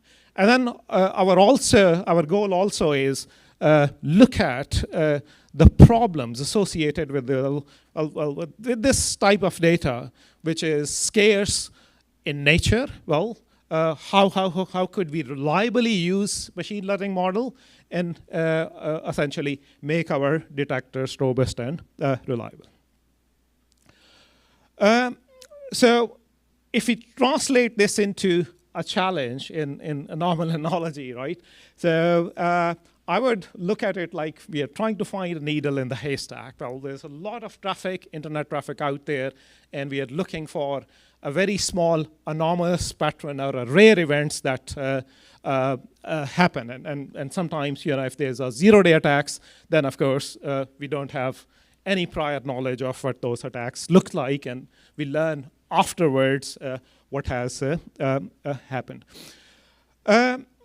Right, so this is the challenge that we have, and one possible solution, of course, that machine learning, with developments in the machine learning and generative AI, is that, well, we could generate high-quality synthetic data, which would augment the existing data sets. And with those capability, of course, we could try to tackle the problem of data scarcity and data imbalance that exists our training set. And then potentially we could make our machine learning models more robust, right? And generative AI, just illustrating a general concept here that, well,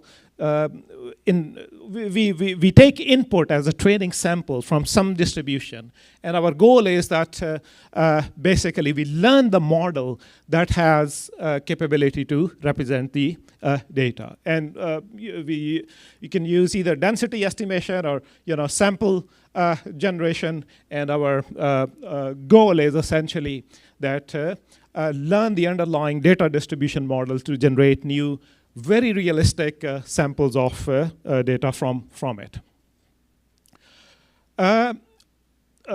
Just capturing, so a typical GAN architecture is that, well, you have two neural networks. One is a generator and one is a discriminator. So the generator basically takes as input noise as a vector, and basically it's generator distribution PG, and its goal is that essentially over time, from that distribution, it will try to generate data that will that discriminator will find it very hard to distinguish between real or fake samples. So essentially, these two neural networks, work in a lockstep to minimize their losses and eventually create a data that would be very, very similar to the real data. So what do we do here? Well, this is one of the first works, earliest work that done by my PhD student. That, well, how can we use GANs to generate very realistic data sets that have the capability to augment the botnet data in which we can make our machine learning models more robust and more adversarially resistant. So we process and clean the data. We use the clean data sets as an input to GAN. There are a few different steps here that are happening. So in the interest of time, I think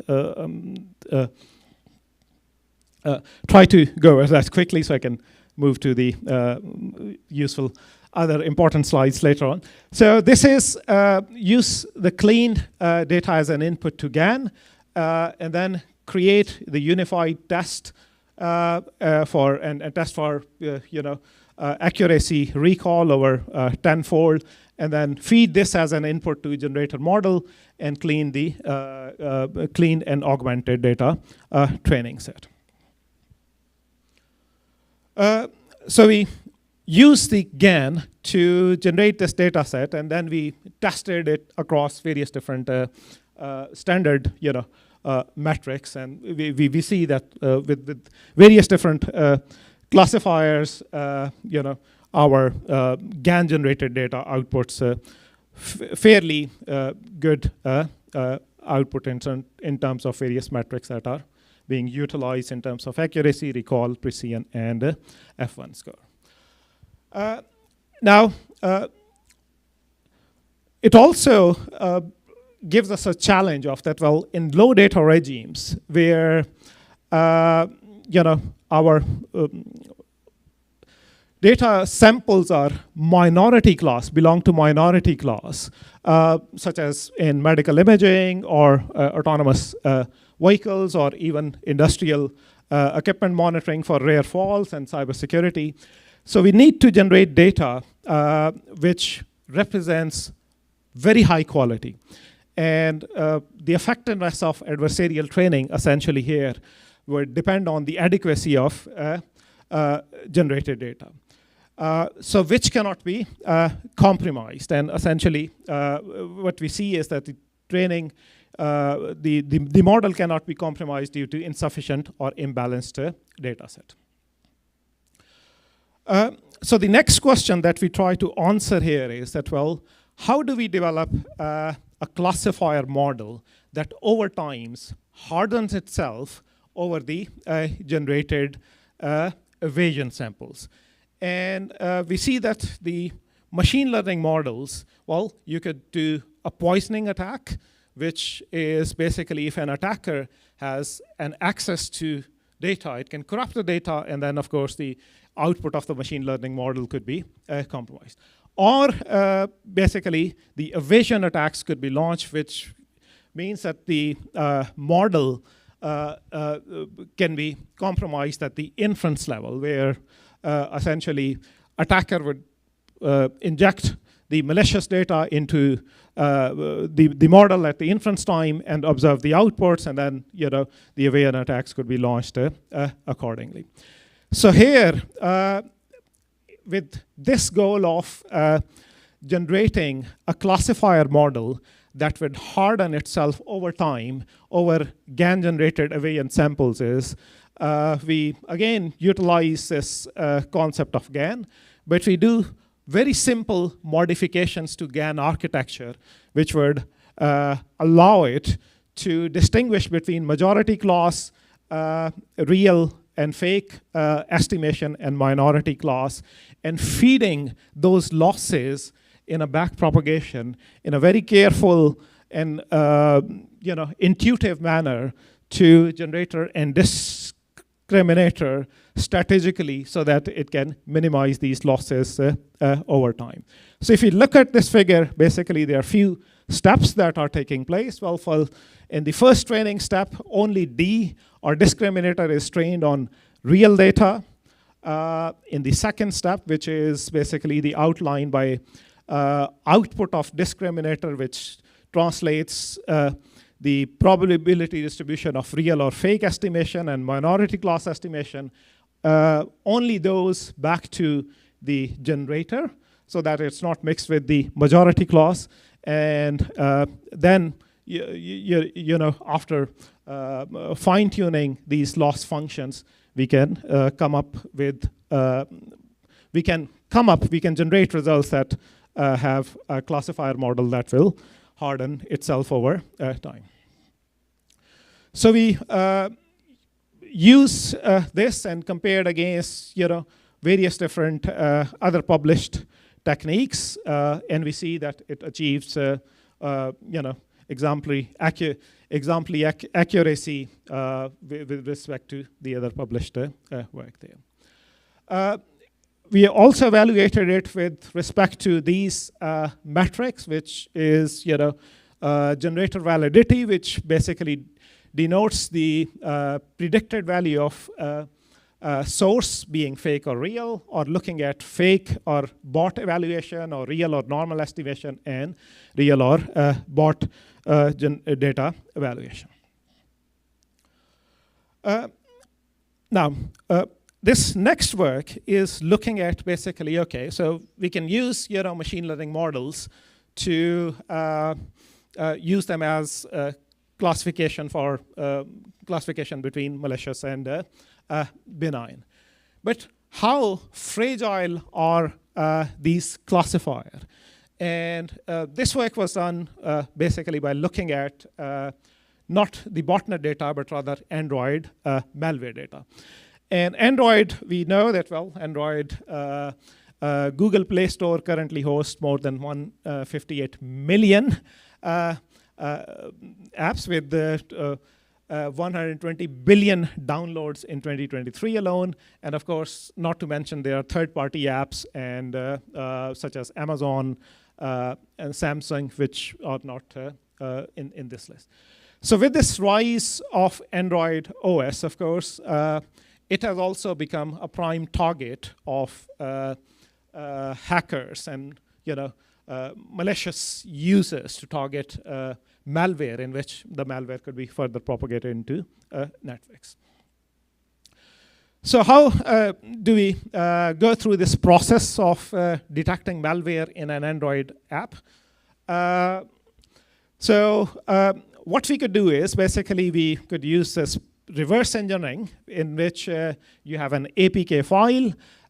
You go through this reverse engineering process, and ultimately, you have the source code. And from an adversary perspective, it can download the top or premium app from the App Store. It can reverse engineer that app, and then it can inject the malicious payload and update the Android manifest and resource file. Use this tool to reassemble and compile it in form of a deployable APK, and then deploy this app in the third-party store. So malware analysis, I think in the interest of time, I will just skip some of the slides. I mean, I've provided a reference of the paper if you could go through them. But you can launch either poisoning attacks or evasion attacks. And this is something that was discovered. That in this research, we demonstrate that by applying adversarial evasion attack on a large data set such as Drabin, which consists of 5,560 malicious and over 120K benign applications, we extract permissions, API calls, network addresses, and this graph is interesting that by changing only one feature, you can fool a machine learning classifier accordingly. So we use this in applying GAN evasion attacks and do feature injection attack and GAN-based adversarial attacks. And here we see that with possibility of GAN, where you can generate evasion samples, this is again another research which shows basically if one changes up to 3 classifiers, you can evade basically majority of the classifier in detecting whether the sample is real or fake here.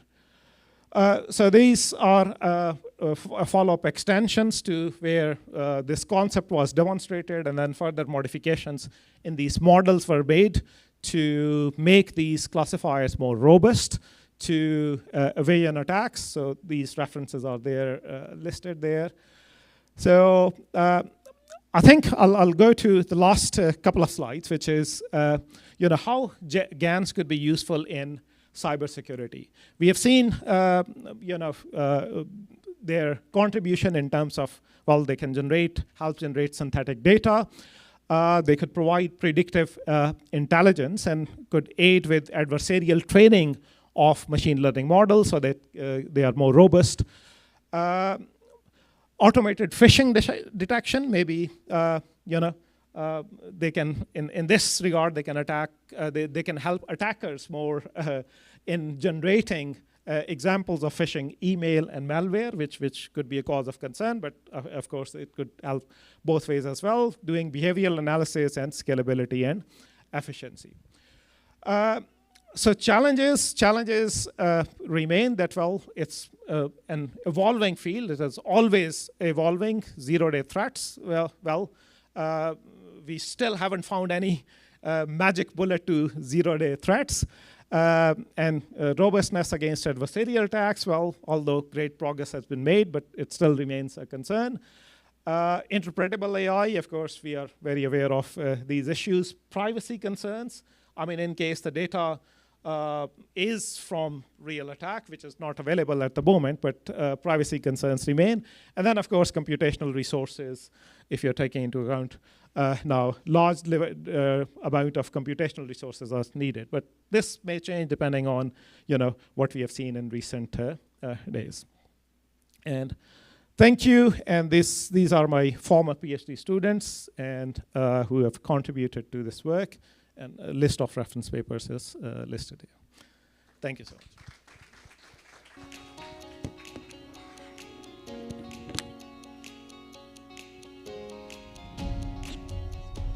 Thank you, Dr. Man. So we have time for only one question. So if we can take only one question because of time limitation.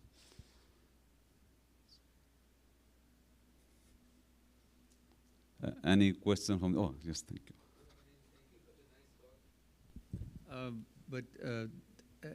I mean, as you mentioned that, I mean, it's very difficult to identify the malicious behavior, but identifying malicious behavior is the only part of the the more important thing is, I mean, how do you prevent it for future as well as, I mean, how do you recover the health of the system after that? Yeah, how do you, I mean, once you identify the malicious behavior, of course, then there's another part of the system which looks at, well, what mitigation action you need to take place.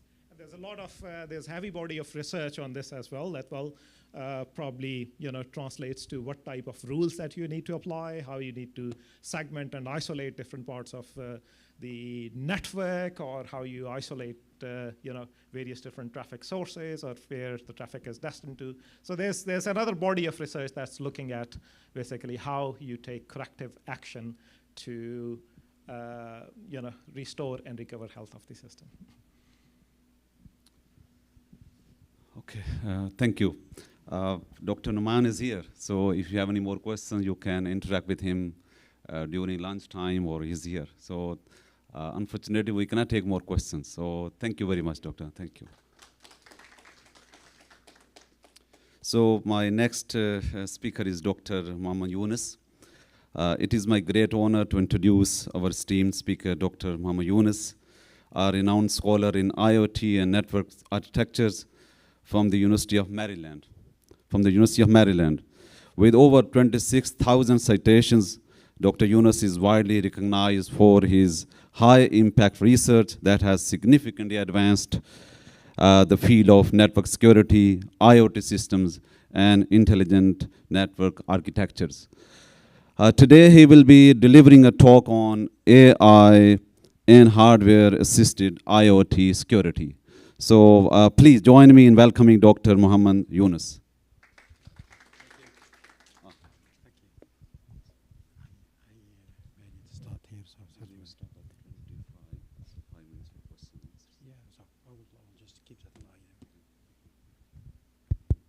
Well, assalamu alaikum everyone. So thanks for the opportunity to be here, and also thanks for attending the talk. As the title indicates here, it's a slightly different spin, so we'll be getting a bit into hardware, not much, and to show that even if you use hardware primitives, you know, AI will get you. You know, that is actually the theme here. And before I proceed, I want to acknowledge my collaborators and former students. You know, they are listed here. They contributed to the work, and I want to make sure that they get also credit. All right, so let's see.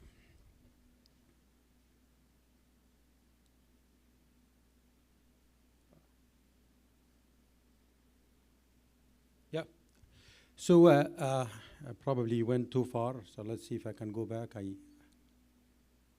How this stuff works. It's very slow. Yeah.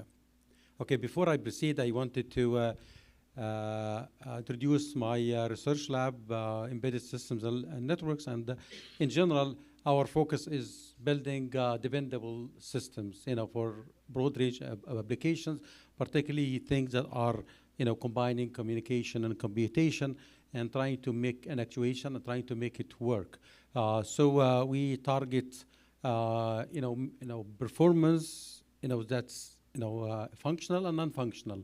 So, you know, things that, you know, timeliness and fault tolerance and addition, you know, and also we deal with communication and networking as well. So, you know, I wanted to give also a sense of the scale. Currently, I have about 11 PhD students, and I graduated to about 20 and over 70 master students, and I have also, you know, a wide network of collaborators. And the current projects that, you know, AI also is part of it, and we actually use AI, not advanced AI. So it broad range covering, you know, from communication, you know, across the air-water interface, you know, cognitive networks, you know, infrastructure monitoring, you know, RF sensing, hardware, based security, which is some work on VANET, and also wearable devices and telehealth system. All right. So the focus of the talk is about securing IoT and how AI could be a challenge for that. So I will give you a little bit, I'm not sure a little, but I have to give you also background on what we do on hardware security that we use here, and in order to get to where AI could be a challenge. So IoT, is a connection, a collection of devices that are, resource constrained. I don't know if this stuff is not working quickly, yeah, it is mission critical.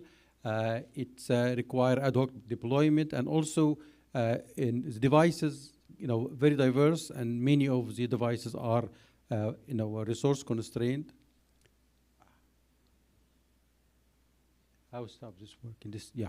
So the the importance for those applications also makes them attractive for cyber attackers, and cybersecurity becoming a significant problem. So why security in IoT is different? Obviously, the resource constraint is one big thing, and the second is there's no line of defense. It is deployed in the open. Someone could practically take the device and hack it and do other stuff with it.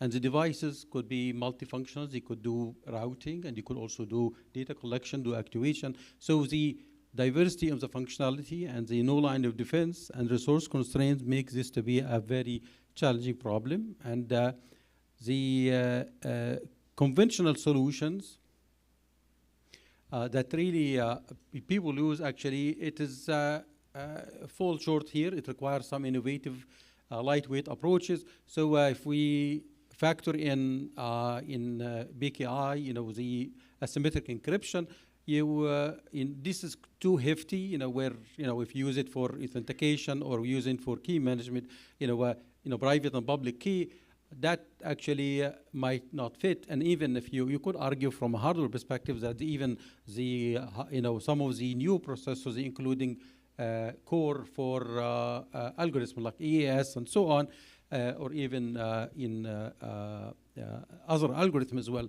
So the issue here is those also the devices are not really suited for IoT applications. So it's in either for footprint, power consumption, and even prices. So the work on security for IoT is practically looking at lightweight solutions, and the approach that we have been taking in this work is to hardware-based security primitives. And particularly what we use here, very lightweight hardware primitives, which I'm going to show you.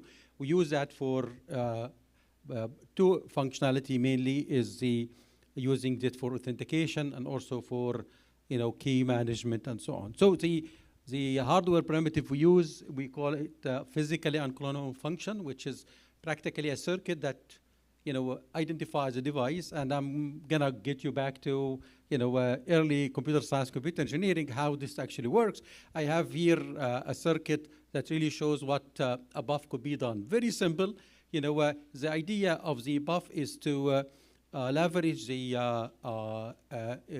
variation in the manufacturing. So if you build the same chip, the same circuit, even coming from the same fab, there are certain characteristics that is on the micro level will be different from one another, and this is acceptable, because it doesn't really affect the functionality. So the idea of a buff is try to leverage that in order to create a fingerprint for the device.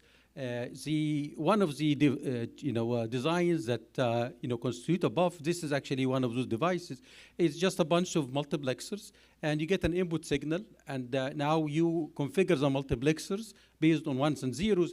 You could create a path. So you get the signal and its own complement, and then going through those paths that you could configure based on which mux is activated as 1 and 0. Eventually, when they reach at the latch here, you have no control based, it depends a race between these two signals. The one will win there will be affecting the latch.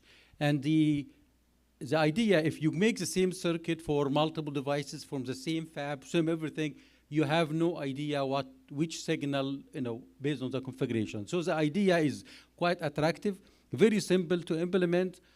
Power consumption is noise level, very fast, not an issue. So it's becoming an attractive for using it for hardware security. And one of the things that about it, it could be practically not only just a single fingerprint, it actually might be multiple fingerprint, because the mapping between those bits that really configures the multiplexers, we call them challenge, and the mapping it to the response it varies, and it becoming, more or less, for the same, if you have the same device, you could have different challenge, and you look at the response, and you consider this to be a fingerprint. So this particular idea, this stuff is,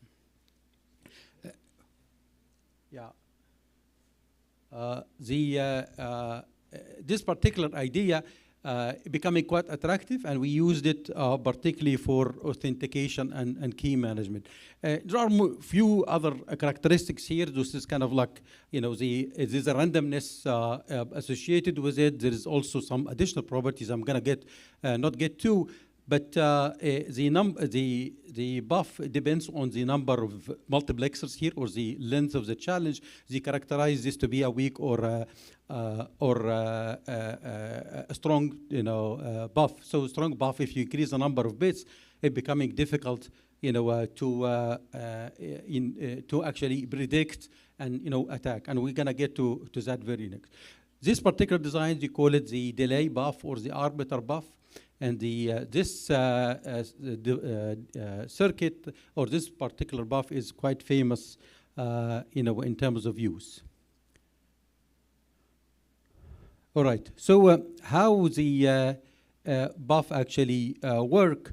It was considered to be like a mapping function. If you get a challenge and a bunch of bits, and then it actually maps them into a response, and this response, practically in circuits that we showed, is one bit. You could replicate multiple of them. You end up with multiple bits response, or you could even query that multiple times and you make a string of bits. So it is unclonable, unpredictable, which is one of the things. No manufacturer will know what will be the mapping until you actually implement this. And it is very simple, as we mentioned. So you could use it for key management, which is very, if you make a challenge, which is a combination, you can end up with a response using as a key. And this is becoming as if you have, 2 to the power number of bits of the input, which is a challenge, number of different keys. Very attractive. You could actually take advantage of that, and we did. And people use those buffs also for what you call it IC metering, particularly for counterfeit. They use that in order to know if this chip actually was developed by Intel or by some, pirates. And it could be used also for authentication. Practically, if a device as a buff, we give you call it the prover, the other one is a verifier, give some of that. The verifier will send, here's a challenge, tell me the response. So the buff, the device, the one who has the buff, will be generating the response on the spot and providing this is becoming more or less an interrogation and can be used as a proof. So with this particular work, and I don't want it to get to any of the next few slides, is actually can be a talk by itself. So I wanted to say that we have work that really utilize this buff for a number of IoT and cyber physical system applications. We use that for smart grid authentication, and we use that also even for diagnostic for the vehicles, reading that on the spot while the vehicle is in motion. And also we use that for energy trading. Particularly for mobile, for dynamic energy charging. And we used that for the sustaining the integrity of digital twins as well. So any of that can be a talk by itself. I just want to tell you how we have used that. But here is the issue that I want to focus on, which is like related to the comfort as well. is this actually, it sounds like too good to be true. Well, there's had to be some glitches there. And here is the glitch from an AI perspective, particularly machine learning here. So if we just take this buff function and we said, here is a bunch of input and we somehow get the bunch of output, can we develop a machine learning model for it? Absolutely not. If you get an even a neural network, deep, whatever it is a number of combination is huge. If you have, say, 64 input, then you cannot. But the trick is, if someone could predict or guess that the buff that's being used in the design and try to factor that design into the machine learning, it actually could build a machine learning model. So in fact, we did experiment, and we are not the only one who did that. Even with just only 500 challenge response pair, if I could, from an adversary point of view, if I could snoop and intercept some of those exchange, and get only 500 of them, I could actually build a model even if the input was 64 bits, 2 to the power 64. This is actually because you could develop an equation for this delay that really characterize the buff and actually use that. So with that particular threat, we need to have not only using it for security, we don't want it to deceive ourselves that it's secure. We have to factor in that someone could be beating this particular things by AI. So the attack model, the adversary could be intercepting all these transmissions, maybe intruding to the device, but that is still to get those challenge response pairs. But the good thing about the buff that intruding to the device is useless because we don't save anything in memory. If the device will not generate a response unless being queried. The only effective way is that someone probably intercept those transmission, or a node that really knows some and actually started to got compromised and was used to uncover the secret of somebody else.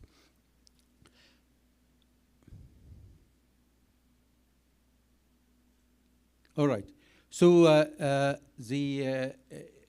also from the device perspective, if one could borrow, get access to the device and hack the device, there's nothing you can do practically on anything. If one is, compromised device, is a good device to compromise. You don't really need to, protect it. So what we are trying to focus on is attack the trees through communication channel here.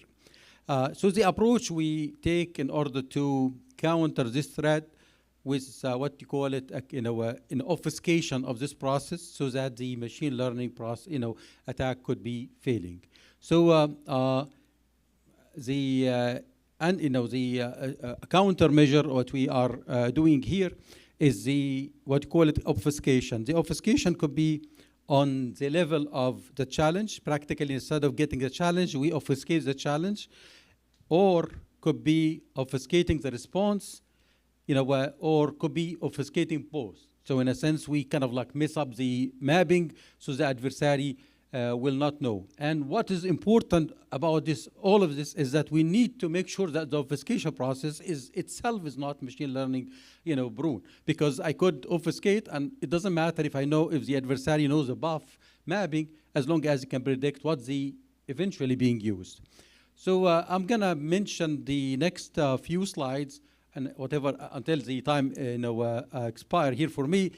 A number of technique we did just to give you a glimpse of some of those countermeasures and what we did in order to protect this buff operation. I'm gonna start with some simple model. So this is actually we'll start with here with the challenge obfuscation. The simple idea we did here, which is intuitive, well, fine. If the adversary wanted to intercept and get the challenge, we just make it difficult. We get the challenge, here's a packet, go figure out where the challenge is. This actually is a simple approach. So if you, instead of putting the challenge, in the packet payload, somehow put some, split it into pieces, and tell the verifier, well, if you get this, the verifier will send it this way. Is the prover the one who is supposed to be providing the response? Have to reconstruct this to find the actual challenge and provide the response. So even if someone takes the challenge, we're going to figure out that this is actually a packet or the payload there that is including the challenge bit and something else. So you could do that, and this is approach we call it challenge, padding, or we put additional bits there, and we could change the location of the challenge within the entire packet to make it difficult. The adversary will get all of this, will not know where the challenge is, and will have to use the entire payload, make it more difficult because the input becoming larger, and they will need more challenge response pairs, which is not. We will show that this is actually protection. But this approach is interesting, it's quite intuitive. Here we are addressing the simple case, which is, we have a server that knows the right response. Here the prover will just provide this challenge, and the prover or the device will be responding to the server saying, well, here is the response, is good or bad. Obviously this is not always the case. I'm going to get to the distributed scenario very shortly, but this approach is one of the disadvantages, which is simple, but disadvantage is what if one of the server, or actually one of the devices that really doing the verification got compromised. Practically, adversary knows how this was formatted there, and we could actually extract the challenge. I'm going to show a more sophisticated version that really tackles this. This one, which is still simple, we are using the model with that the server will be actually doing this process with verifying the devices. And this one, we practically get this challenge split into multiple pieces, and we use helper. In a sense, we send part of the challenge here, another here, and so on, and the receiver will be reconstructing it and to build the challenge to do to provide the response. So if someone gets a piece of those, or getting some, it doesn't really know how many of those pieces, to form a challenge. And even, if you use part of those pieces, will show in the result that this will not be sufficient. So this approach, we call it challenge splitting, proved to be quite effective, and this is the paper in IEEE IoT. If you wanted to have the details, I'm going to give a show in just a simple result. One of the things that we discovered from the result, we tried, so well, if the adversary use only part of the challenge, catch some of those packets that are from helper, would it be able to do something meaningful for the response? And we changed that. If it intercepts 16-bit out of 64, 24, and so on, obviously all of that will be quite insignificant. The only one is if it could get 64, which is get the entire challenge. And you see here, which is like the baseline modeling problem, it reached 90+%. So it could model it, but we don't get there because we'll not be able to get it. And one thing that we noticed is that there's a difference between if catching part of the challenge that is most significant bits or least significant bits. And this was really a surprise to us that some of and it relates back to the buff design itself, that sometimes if someone is catching the most significant bits of the challenge, you might be having better luck in the modeling. We also I just already mentioned that.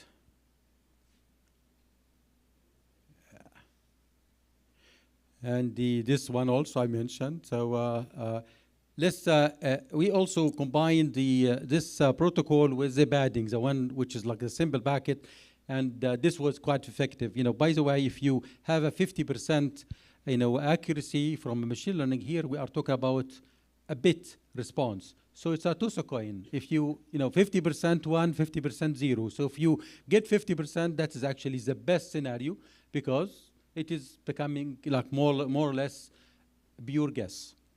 So this is one technique we did. The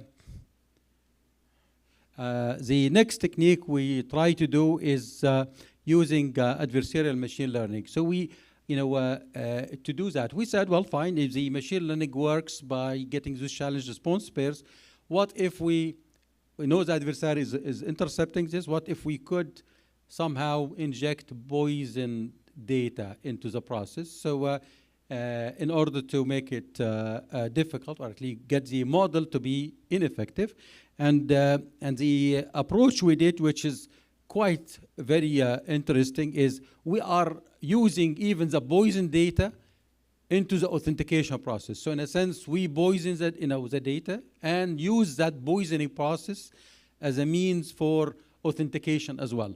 So we use the simple, approach of label flipping, which is quite simple. And practically, instead of sending we send the challenge, and sometimes the response can be, the bits and the right bits, and sometimes we make it the complement of that. So if one is taken, we find that the data is, some contradictions there, and it, becoming effective. If you see here in the poisoning rate is that we are doing 50% flipping, we're getting the accuracy to 0.5, which is again pure guess, because it could be a 0 or could be a 1 for 1 bit. By the way, anytime I'm going to be presenting here the result, we are talking about 1 bit, but if you go multiple bits, they're becoming even worse, because if you have no uncertainty of 1 bit, if you have 32 of them, good luck. Obviously, it's going to be 0.5 to the power 32, which is going to be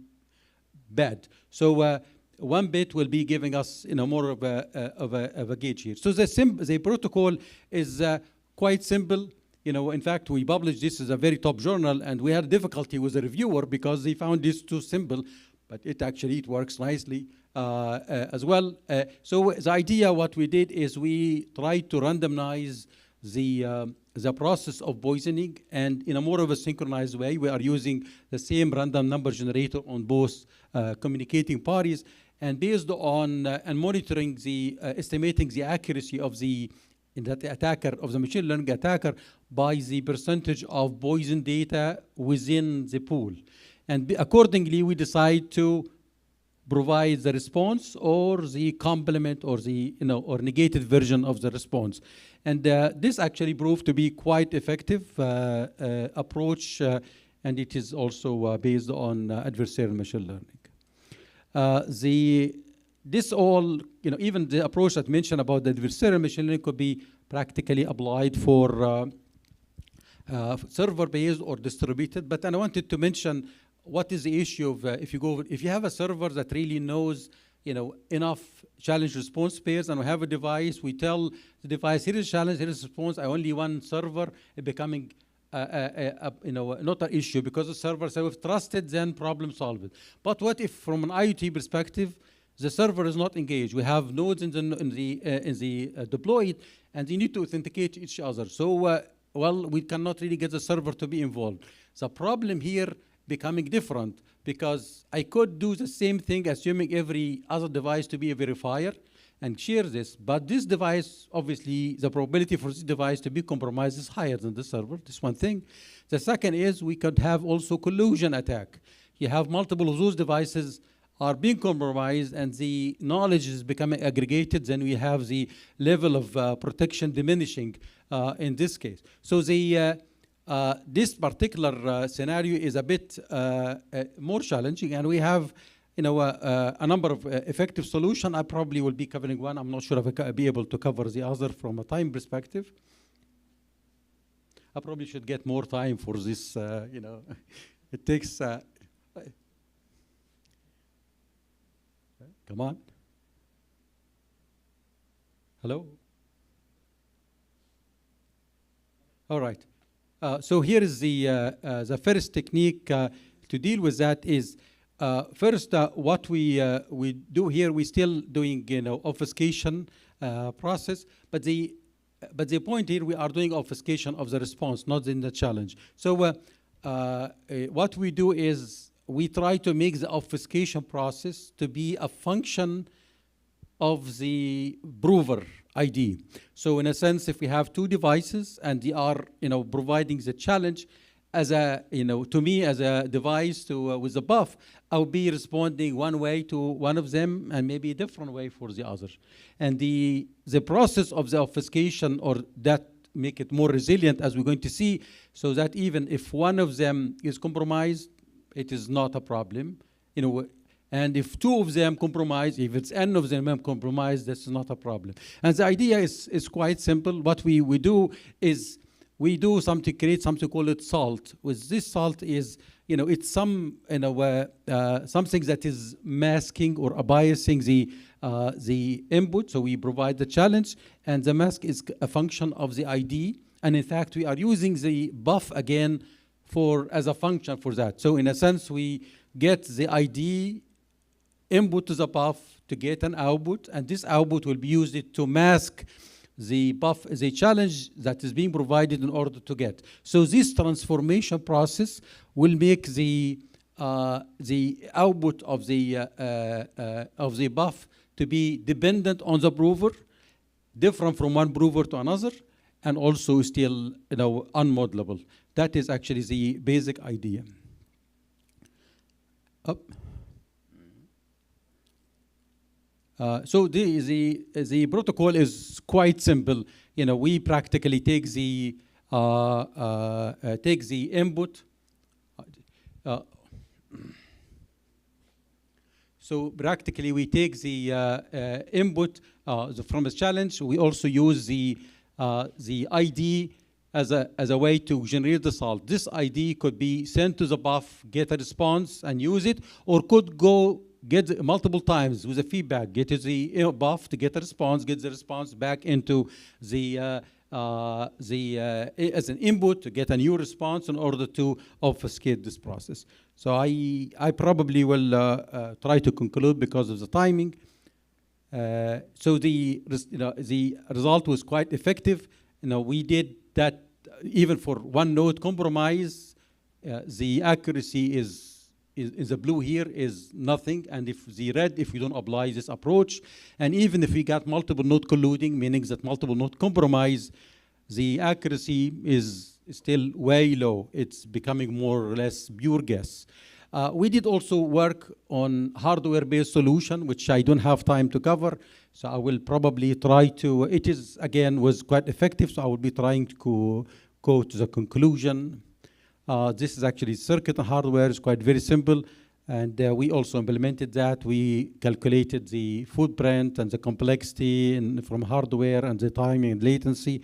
So all of that we will be, these details are provided in the reference. And I wanted to just jump to the conclusion. With the implementation, we did, a single node compromise or multiple compromise. So. Right. So let me go to the conclusion, or maybe someone move quickly to go to the conclusion. Here we go. So to conclude, AI can be a threat even to security. We showed here, even if you get hardware-based security primitive, and you build a good protocol, robust, but AI could be a threat to that. And if you design protocols and use this stuff, you have to be conscientious about the AI and instrument your protection in the protocol, or even the hardware level, as we did in the approach, as did not cover in the presentation. This will be the trend. So AI, obviously we have learned a lot of things about AI as a protection. But AI also can be a threat, and we have to be smart in countering that. Thanks a lot.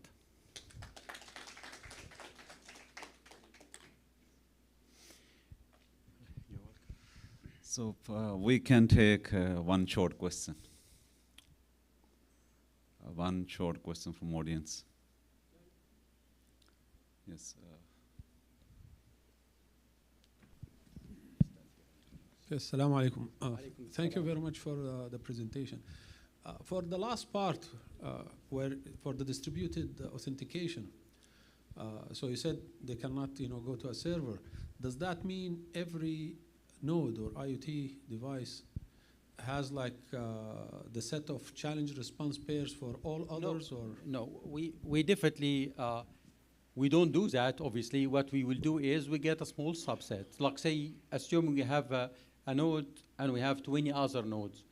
We'll give every one of them 5 or 10 challenge response pairs. Now, even if we give them 100, this will not, even if it gives them even more, based on the protocol, will not be able to model the buff based on one node.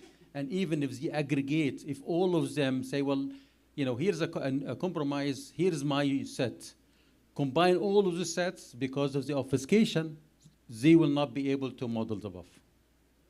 That's actually the idea. So we even tried with, which I just discussed, we tried 1,000 challenge response, where even more, the approach is quite very robust, because what we do implicitly, we are really poisoning the data, that if one of them try to model, will be having better results for modeling than if you combine the knowledge. Unfortunately, we cannot take more questions, but Dr. Yunus is with us, so you can interact with him during lunch or later. So our last speaker of this session is Professor Kamran Iqbal. And it is my pleasure to introduce our distinguished Professor Kamran Iqbal from University of Arkansas at Little Rock. Professor Iqbal is a leading expert in neuromechanics, biomedical signal processing, and mechatronics, with a very high impact portfolio of over 150 publications. And today he will be delivering a talk on reinforcement learning of optimal control, policy on biomechanical models of human movement. So please join me in welcoming Professor Kamran Iqbal.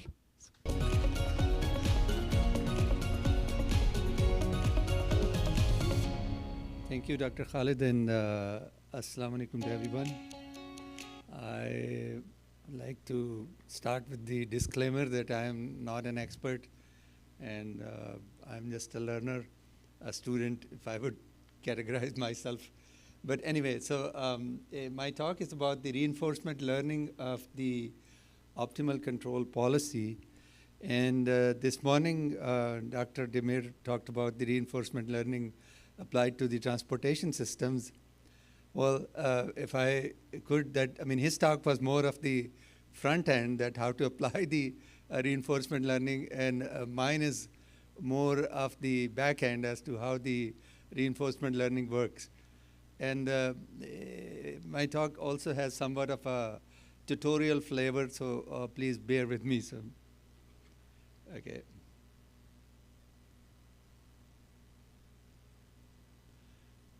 All right, so a short overview. And reinforcement learning has been very effectively applied in many different scenarios. And the most important, the beauty of the reinforcement learning is that you can apply it to any situation where, there is a lot of unknowns and also complex situations, and it'll still work. It can be made to work. And reinforcement learning is based on natural process of learning. The way the kids learn, for example, how to walk, or the animals learn. So it's based on those principles. And we applied this reinforcement learning to dynamical control systems. My field, or my strong background, if there is any, it's in the control systems and the dynamical systems. So in the dynamical systems also, we can work with, for example, systems with unknown dynamics, are the systems which are more complex. And in that case, the control can be effectively learned by using the reinforcement learning. Here is a basic definition of the reinforcement learning, where we have, this as shown in the bottom diagram, that we have a agent that's a learning agent, that learns from experience, and it learns by interacting with the environment.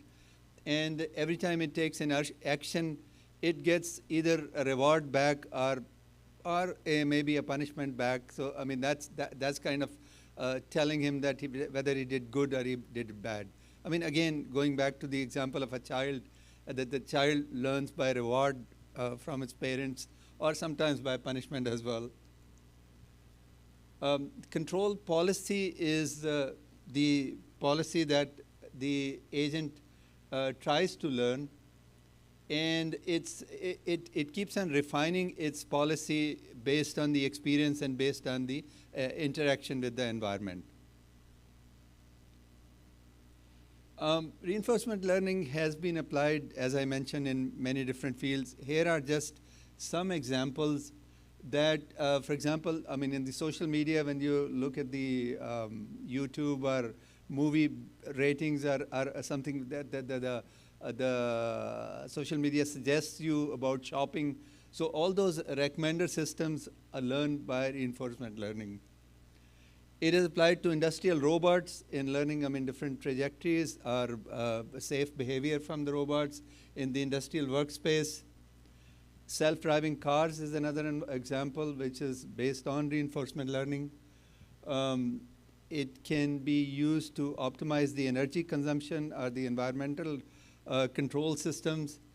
It has a lot of applications in the medical field where, for example, I mean, the healthcare professional or the surgeons or nurses, I mean, they can learn or they can find better techniques or better clinical decisions by using the reinforcement learning. This was talked yesterday that, I mean, the reinforcement learning has been used to beat the human players. Chess was taken as an example, but at the other games like backgammon, AlphaGo, Atari, I mean, all of these, the humans cannot compete with the computers. And nowadays, I mean, in the video games as well, reinforcement learning has been used to beat the humans at every video game that the computer has to offer. This is one simple example of the reinforcement learning which is often applied or taken as an example that how to balance a pole on a moving cart or a vertical pole. So a very simple example, 1 degree of freedom over here. The cart can move either left or right. The idea or the goal is to balance the pole on the top. This is an example of what we call as a episodal task. So episodal task is the task where it consists of one episode. So the episode is from the time when the task starts to the time when the pole falls down. So that's the end of the episode. Then it has to be reset, and then the task starts again. Cue learning is a time-honored old technique of reinforcement learning, nowadays applied in the form of the deep cue learning, and that is applied in this example. I mean, the example can be found on the internet. Here is the reference to that. So basically, reinforcement learning has an agent that's learning and a reward mechanism and a environment that gives back the reward. So it's a closed loop cycle where the agent takes the actions and then the environment gives back the reward, and agent also has or learns or makes an estimate of the state of the environment, and the state here is represented by ST. So a typical reward action sequence is mentioned over here where, I mean, S0 is the initial state, A0 is the first action, S1 is the new state, R1 is the reward given back, and action A1 is the next action, and then the state and the reward, and the action sequence repeats itself.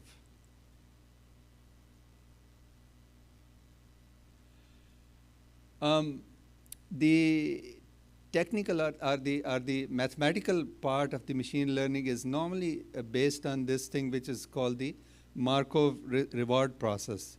So Markov is a simple modeling paradigm which is used to model a process which has no memory.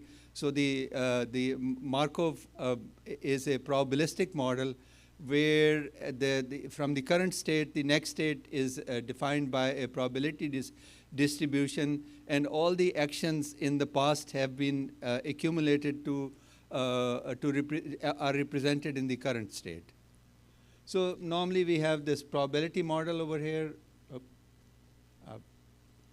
and both the reward, and the PSS here is the transition probability matrix, which, I mean, if you're familiar with any Markov process or the probabilistic modeling, then you would probably recognize that. And similarly, RSS is the reward function.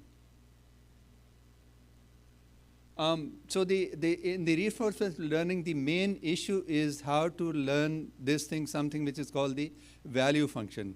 So the value function represents how good a state we are in. For example, I mean, if you can think of a simple game of the snakes and ladders. So if you land on the snake, then obviously you lose. So that's a state which have with a low value function or with a negative value function. And similarly, if you end up on a ladder and you go up, so that's a state where you want to be in. So how to categorize or how to represent the value of the state is by means of this value function, which is normally represented by V or V of S, and pi subscript over here is pi is the control policy. This notation has been around for probably several decades. The initial pioneers like Bellman and they worked out this notation, and you normally find it on all the reinforcement learning text. Similarly, we can define an action value function where a state and an action pair is determined to be whether it's a good choice or it's a bad choice. So to quantify that, I mean, we represent this quantity which is called the QSA, which is named as the state value function. And both these, the action value function. So both these functions, they verify or they conform to something which is called the Bellman equation. So Bellman equation is the consistency equation which relates the current state and the next state. And in this case, the current state action pair and the so the this SA is the current state and action, and S prime and the A prime is the next following state and action. So those are related by the Bellman equation, and similarly in the case of the value function, the current state and the next state are related by the Bellman equation. So the reinforcement learning tries to solve this Bellman equation for either the state value function or the action value function. And how do we solve it? Well, that's the challenge. And if the problem has a few state variables, then we can always solve it mathematically by defining these n state. If it has, like, for example, n states, then we get these n equations. And in the case of the probabilistic model, I mean, these would be linear equations, and they can be easily solved. But the problem comes in when which the Bellman called as the curse of dimensionality, that if we have too many states, then you cannot perform the matrix inversions that are used to needed to solve the value functions. So in that case, then we have to go and we have to use the iterative methods for solving the Bellman equation.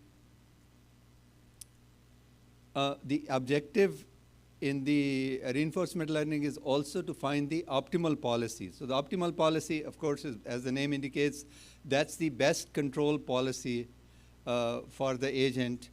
And it's not known a priori. So the best policy also have to be learned. So once we learn the value functions, which are the state and the action value functions, then it becomes easy to define the control policy or the optimal control policy. Similarly, Bellman equations are also defined for the optimal case, like the optimal value functions and the action value function. The only difference is that in this case, the equations become nonlinear. So the nonlinear equations are harder to solve, and again, iterative methods are needed to solve those. Q-learning, I'll skip that. Q-learning is an old algorithm for solving the Bellman equations, and Q-learning is normally considered to be an off-policy algorithm, which means that the data can be gathered offline, and then Q-learning can be applied to that data. If we talk about the online Q-learning, then it's normally referred to as this SARSA algorithm. again, skip the details. TD learning, the temporal differencing learning, is one of the most common methods used for iterative reinforcement learning. So in this, the idea is to define a temporal differencing error and then use the feedback or use the some method to reduce that error. So this quantity which is inside the brackets over here is called the temporal differencing error, a TD error. And the learning mechanism then tries to just reduce this error to 0. And if they reduce this error to 0, that means we would have solved the Bellman equation and found the value function or the action value function that we are looking for. Also, I mean, these two common methods for reinforcement learning are the policy and the value iteration methods. Policy iteration method generates a series of policies, like, I mean, every time you evaluate a policy and then find a better policy if you can to improve the policy. And through that process of iteration between the switching between policies, we hope to learn the best or the optimal control policy. Actor-critic methods, another common implementation of the reinforcement learning, in which case both actor and critic are neural networks, and those neural networks, actor, critic evaluates the policy, and then actor that works to improve on the policy.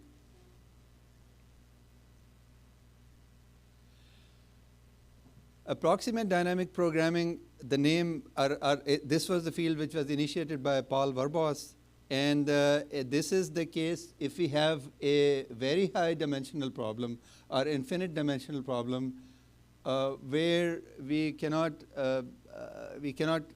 expect to find the value function for every state. So in that case, then we parameterize these value functions using some features or using some basis functions. So this makes the problem easier to solve.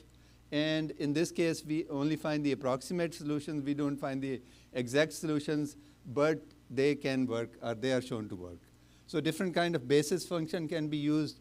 For example, polynomial basis or Fourier basis and kernel-based methods. Those are all different basis functions which can be used to parameterize the value function. Skip this, too much maths. Okay, so we apply this reinforcement learning to learn the quadratic optimal control. So quadratic optimal control is a optimal control method where we have a cost function, and the cost function is quadratic in state, and we try to minimize that cost function. So Professor Frank Lewis, who is at the University of, now retired at the University of Texas at Arlington, he did some basic work to show us that the optimal control problems can also be cast in the reinforcement learning framework, where we can define a reward. For example, a reward is just a quadratic cost for one step, and then we can also accumulate this reward and define the either finite dimensional or infinite dimensional quadratic cost that then will need to be minimized. Bellman equations can be similarly defined for the value function, and the value function here is the cumulative reward, and cumulative reward is the quadratic cost. So it's kind of the quadratic, since it's the cost, so the cost will need to be minimized instead of maximizing the reward. Again, TD learning, temporal differencing learning, can be similarly used in the case of the dynamic system using for the optimal control, for learning the optimal control policies. Policy iteration method, again, similarly evaluates the policy, has these two steps, policy evaluation step and policy improvement step. So policy evaluation step solves the Bellman equation for the value function of the states, or value function which may be parameterized using the ADP or approximate dynamic programming. And then the policy improvement step is the once we have evaluated the policy, then try to find a policy which is better in this case, a control policy. Control policy normally would be the feedback control, and feedback control in the case of the optimal or the quadratic optimal control boils down to the solving something like the linear quadratic regulator problem. Policy iteration, value iteration methods. Normally this optimal control is defined in for the discrete time case, where we have a discrete time state equation, a discrete time model of the system, and similarly define an infinite horizon cost function, and then use that to define the Bellman equation, which will then be solved for this P. P is a matrix parameter here. Once we solve for P, then we can use the P to find the optimal control for the dynamic system. And same thing can be extended to the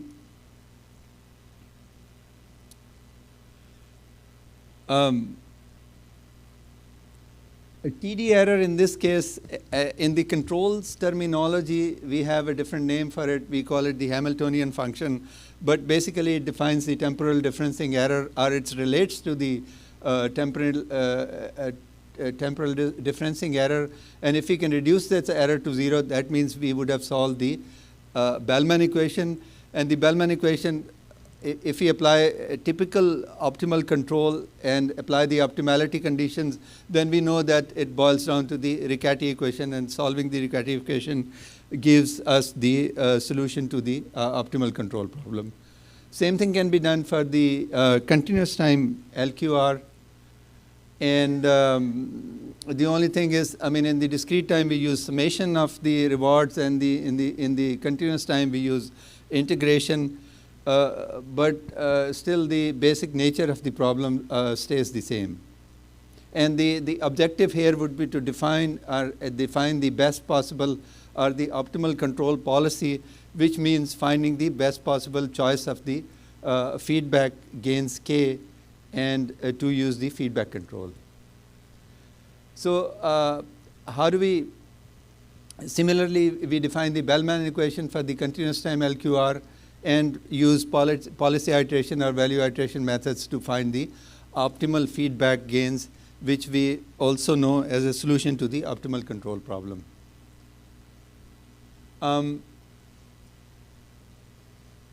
The one way to solve this through iteration is something which is called the Kleinman algorithm. Now the Kleinman algorithm is pretty old.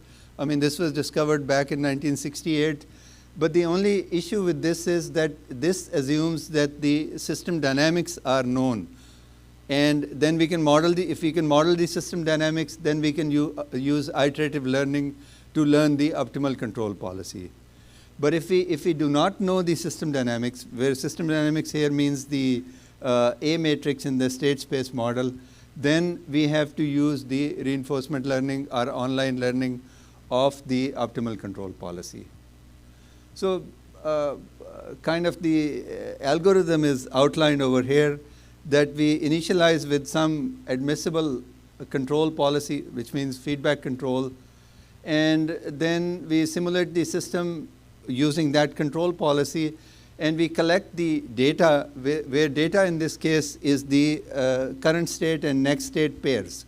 So once we have enough data of the current state and next state pairs, then we can go back and use the adaptive dynamic programming using quadratic basis functions, and iteratively keep on improving this feedback policy or the feedback gains for the system. So in our case, we have applied it to this biomechanical problem. Maybe a couple of minutes, okay. Okay, I'll try to finish, yeah. So we applied it to the biomechanical problem, and biomechanics of the human body can be modeled in different ways. I mean, a simple model is like a two segment robotic model, where the idea is to stabilize this model. Dynamic model, I mean, we'll skip over that, that's physiological. So we will use reinforcement learning to learn this solution. This solution is a reference solution to the LQR problem. So we will see that if we start from some random initial condition, are we able to learn this P matrix? And in this case, I mean, we parameterize the P matrix by its diagonal entries. And what I'm going to show is just the, so apply the same algorithm for learning of the P matrix. And the results are here where the diagonal entries of the matrix are plotted in this plot. And we see that within, in this case actually it's because the number of entries is small, so the ADP problem is not that challenging, and we can learn it within maybe first 5 to 6 iterations. It is able to learn the optimal control feedback gains. So that's the main result from this study.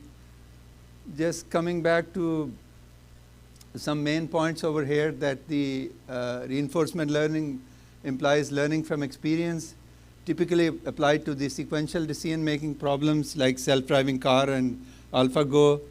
Markov reward process provides the theoretic framework for the reinforcement learning. State and action value functions aim to identify the best states and the best actions. Approximate dynamic programming is used where the state space is large. Policy and value iteration methods iteratively solve the Bellman equation. Temporal differencing method is one common method which aims at reducing the TD error to 0. We applied it for learning of the optimal control policy of a dynamic system. Biomechanics was taken as an example. The trajectory data was collected in MATLAB using quadratic basis functions and ADP framework. We learned the optimal control feedback gains. That's pretty much the end of the talk. These are some common references for the reinforcement learning. So thank you, Dr. Yunus. We can take one short question. So I know we are like 2 minutes late, but one question as usual. Dr. Yunus is here. You can interact with him during lunch and later, but one question here. Oh, sorry. Please, Dr. Kamaran, I'm extremely sorry. I'm still in the previous conversation.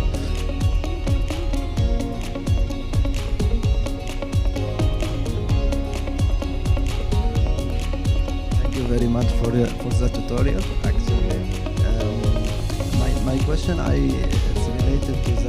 Here you mentioned there are value function based policy or policy based policies, but also I was reading about the topic and they said that there are 2 other classes of policies we can apply in reinforcement, like cost function approximation and look-ahead policy. Do you think that these 2 other policies also are applicable in control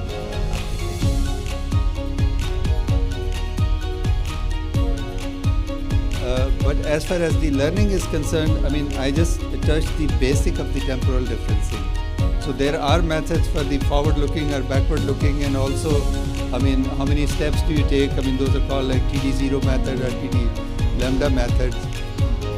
And there has been, I mean, what I have presented over here is basically based on the theoretical progress which stood like 20 or 30 years ago. There have been advances since then. MATLAB has a very good deep learning or reinforcement learning. Now it's inducted into the deep learning toolbox, but it has good functions for the reinforcement learning, especially in applying the actor-critic method. And I mean, there are other methods like, for example, deep policy learning or deep DQ and the methods, and I didn't go into the details of that. I was referring to Lauren Powell. He has a book on sequential decision problems. Okay. And then he mentioned these 4 types of policies. Yeah, I'm not familiar with this book, so I wouldn't. Thank you very much. Thank you very much. This concludes our session, and this is time for prayer and lunch. So please enjoy your lunch. Thank you.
Assalamu alaikum.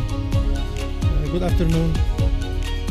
It's my really great pleasure to introduce our last speaker, Alexandrine Chironi. Alexandrine Chironi is currently publishing director for Springer Journals in Chemistry, Earth Science and Environmental Sciences, and of the Middle East and African portfolios. Her career in publishing started in 2011 when she joined the environmental science editorial team in Netherlands.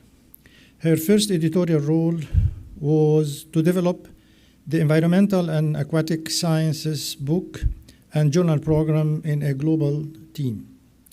Prior to her publishing career, Alex worked for contract research organizations for 15 years, developing partnership with pharma and biotech companies.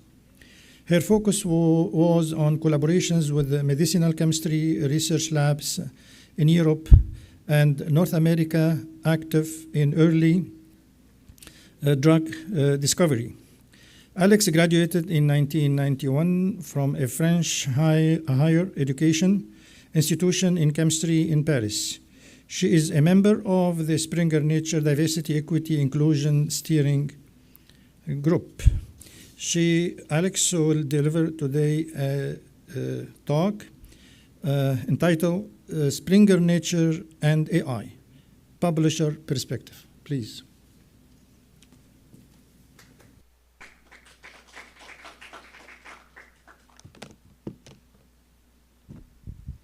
Thank you, Dr. Bassam. Thank you for all being here still after those 2 long days and such a wonderful time and beautiful lunch that we are served.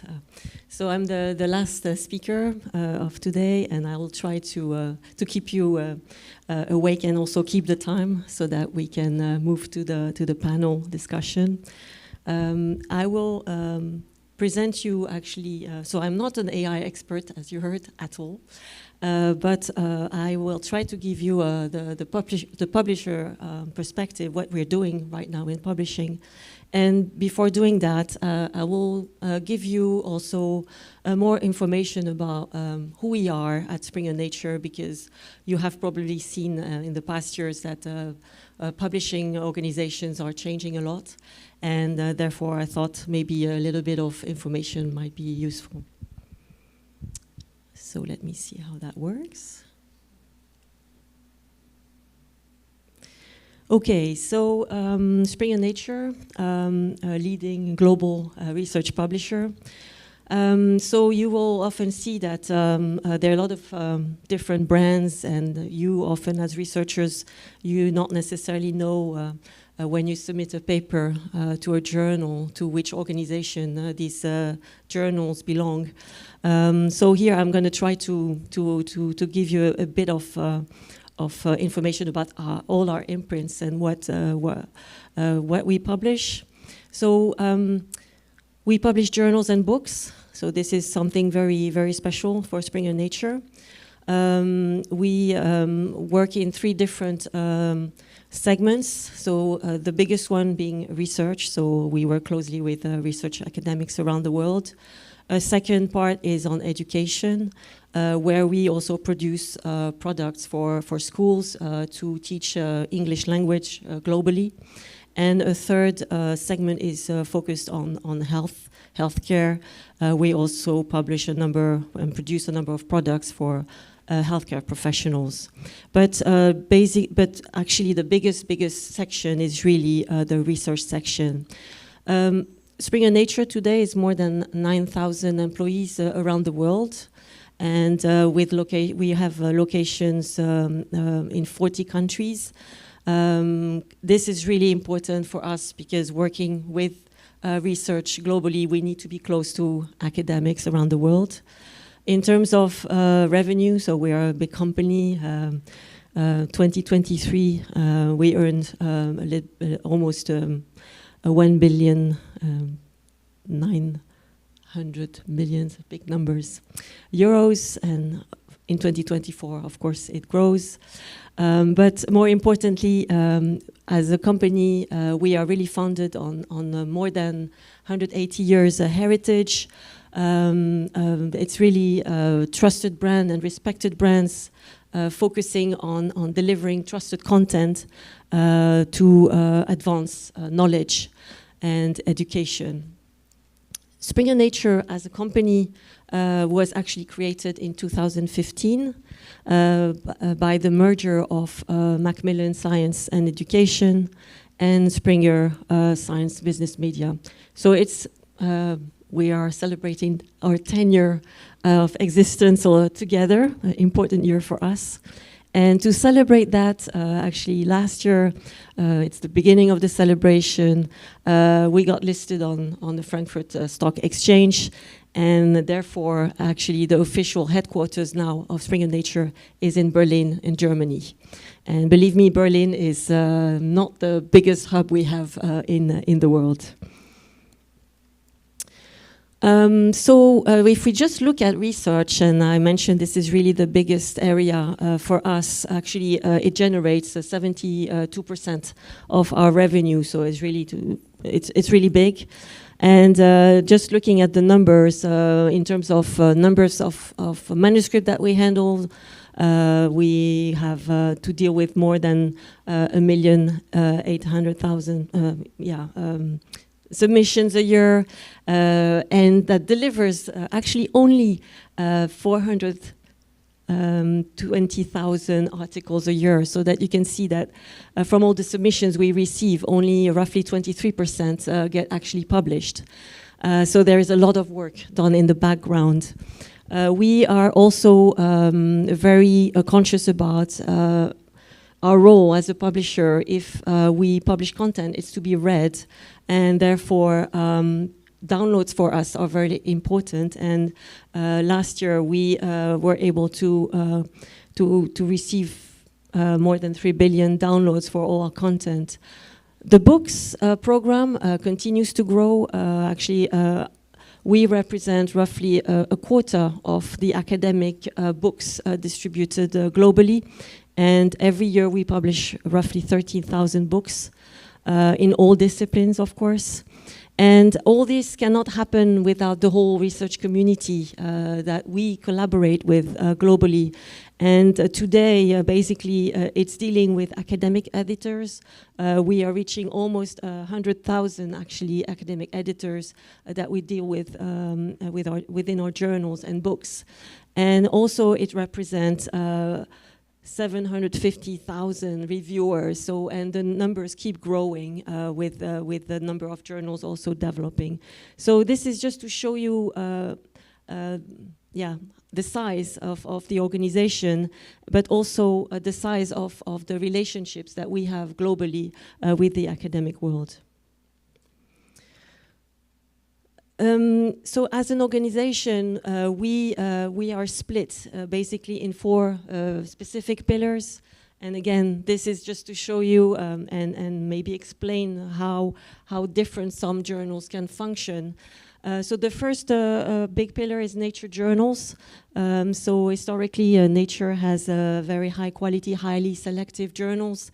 And you will recognize the portfolio of Nature as it's always branded Nature something.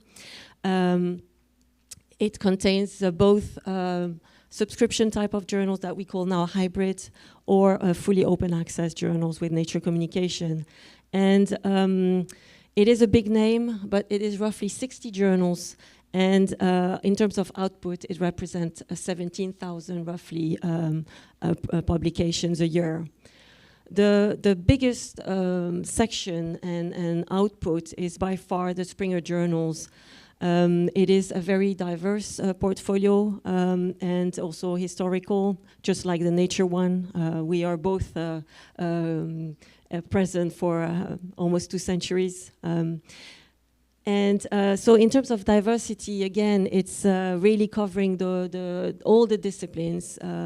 We're talking about humanities, social sciences, medicine, life sciences, mathematics, physics, applied sciences. So all the journals cover those disciplines. And Springer today represents roughly 2,400 journals.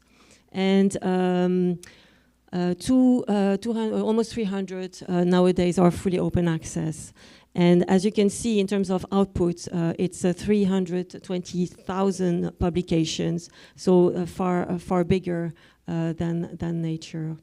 And a third pillar is what we call, it doesn't have a very nice name. Right now it's fully OA journals, but basically it's all the brands that only publish content which is open access.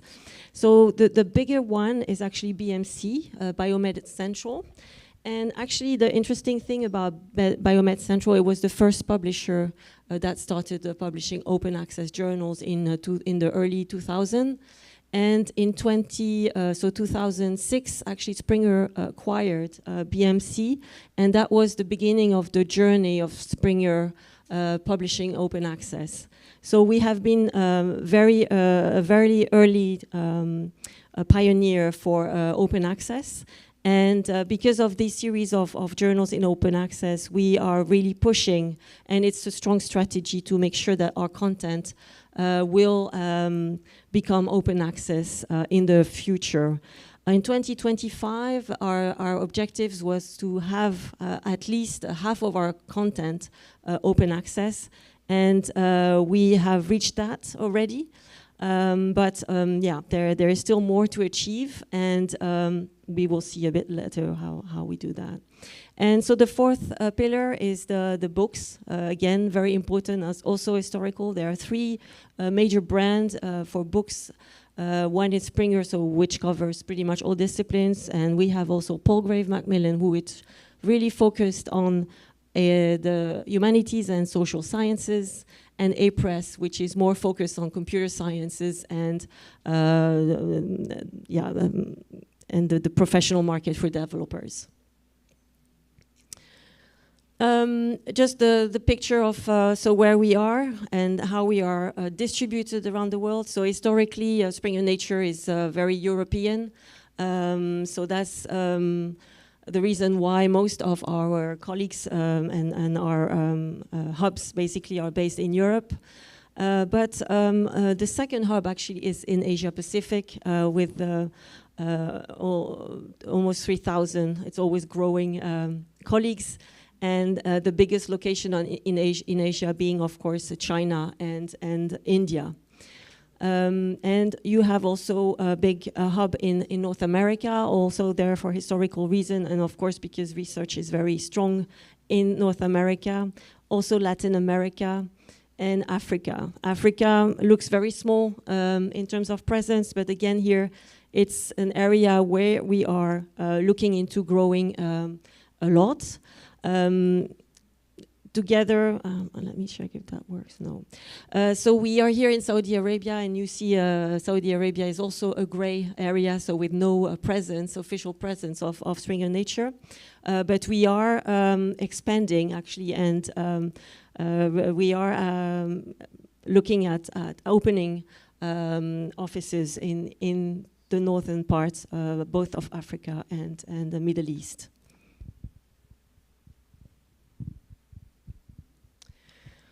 So to continue on what we produce, so it's really for us essential to be representing the academic research, and one of the key aspects that came out in the past, I would say 10 years, is focusing on sustainability. With the launch of the Sustainable Development Goals by the UN in 2015, we started to select papers that were really focusing on those SDGs, and also developing journals that would be able to welcome this research in the field of SDGs.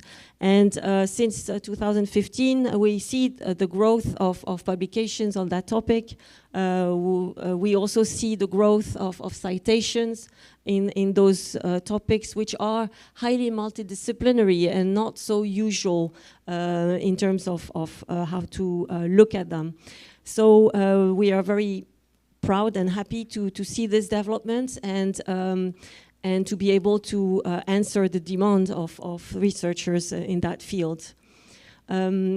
Not only do we want to reflect, of course, research and what is produced in terms of SDGs, but also as a company, we want also to have our actions in terms of SDGs, and a big one is about carbon reduction. And Springer Nature is putting a lot of effort knowing that we are developing a lot of new technologies, and that will link to the AI perspective to be able to better serve the community, the research communities. That means also that in return, as a company, we need to be very careful on how we deal with energy ourselves and our carbon emissions. So we are doing our part, and I just wanted to show that to you.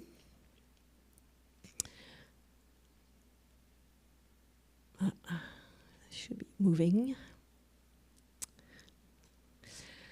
Okay, and I wanted to highlight, as we are here in Saudi Arabia, of course, a number of journals that we publish in this region. Of course, AJSE, we are here together, thanks to AJSE, is one of the leading journal in the region in engineering and science, but not only, also within our group, actually in applied sciences, it is definitely a big journal with a very international reach. We are very proud to have those partnerships in various locations, but more specifically here in Saudi Arabia and here at KFUP, to be able to offer to scientists those venues to publish their research. It is part of offering this diversity of venues where we can ensure for all researchers to find the right editorial teams to look at their paper and ensure that their research is published. So AJSE, so this is just showing you how we look at metrics for journals. Nowadays, what's very important is time, and therefore what we call the turnaround time from submissions to publication. We are monitoring that very closely, and we are putting a lot of efforts and development in those aspects, but also download, so how those how this content is reaching the right people. And well, we will not mention the impact factor. We've heard a lot about how AJSE is well ranked in the community. But I also wanted to highlight here that this symposium will be very welcome in the journal, since there is a collection that's been opened for the publications. And there are other journals actually that we publish in partnership with the Saudi Research Institute or universities, and I wanted to highlight them again because they are actually very relevant for the topics that we have heard these 2 days. So there is the Arabian Journal, and also what I wanted to highlight is that all these journals, they are very well ranked. They are in Q2 or above. Therefore, there is no reason why we should not consider and be proud of them. So the Arabian Journal of Mathematics, which is also published with the KFUP. We have collaboration with King Abdulaziz University in Jeddah for Earth System and Environment. With CAXT, we have a number of journals that are fully open access, a Journal of Petroleum Exploration, Production Technology, Complex and Intelligent Systems, Applied Water Science, 3 biotech.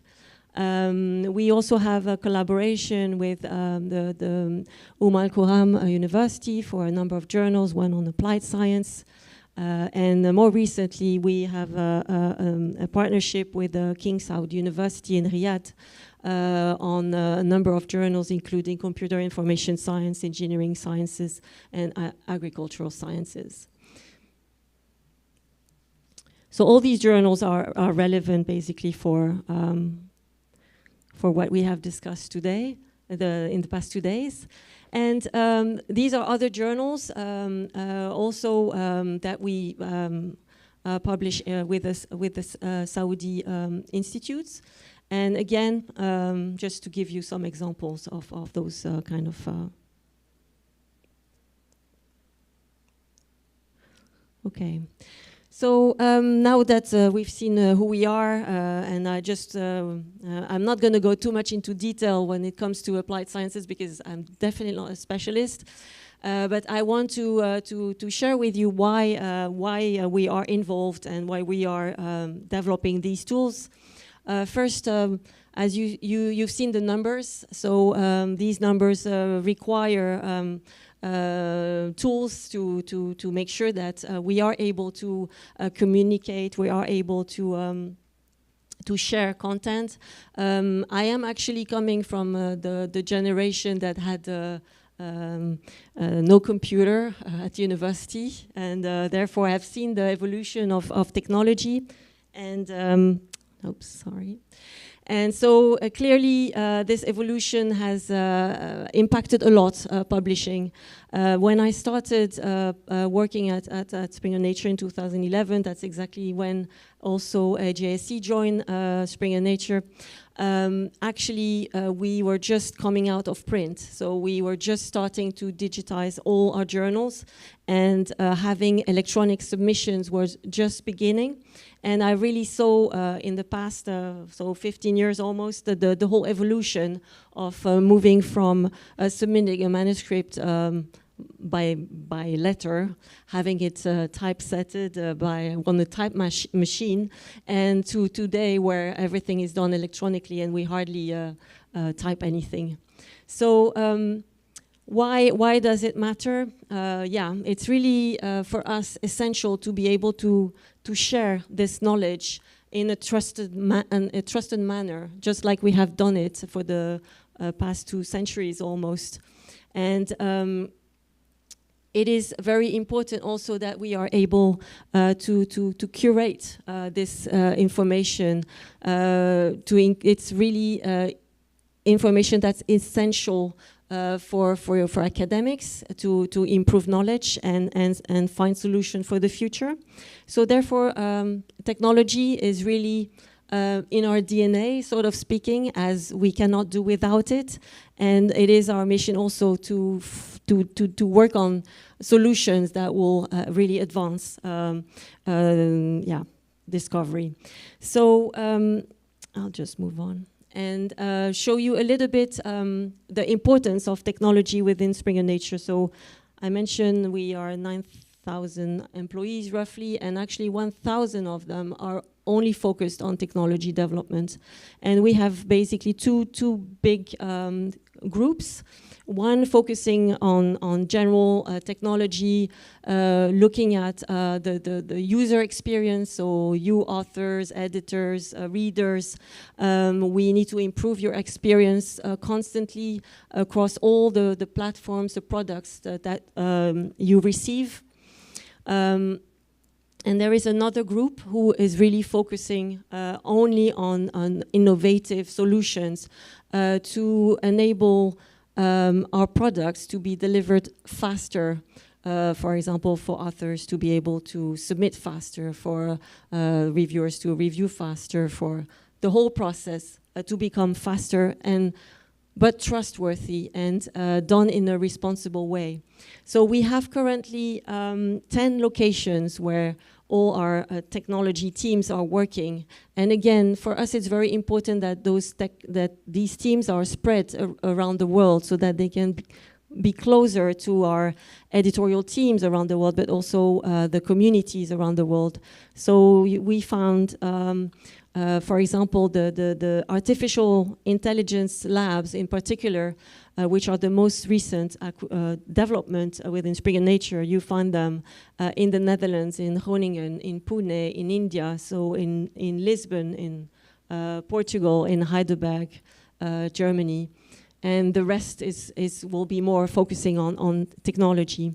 So for us, it's really important indeed to have those technology developed together and to ensure that what is going to be delivered actually will be used and will be trustworthy.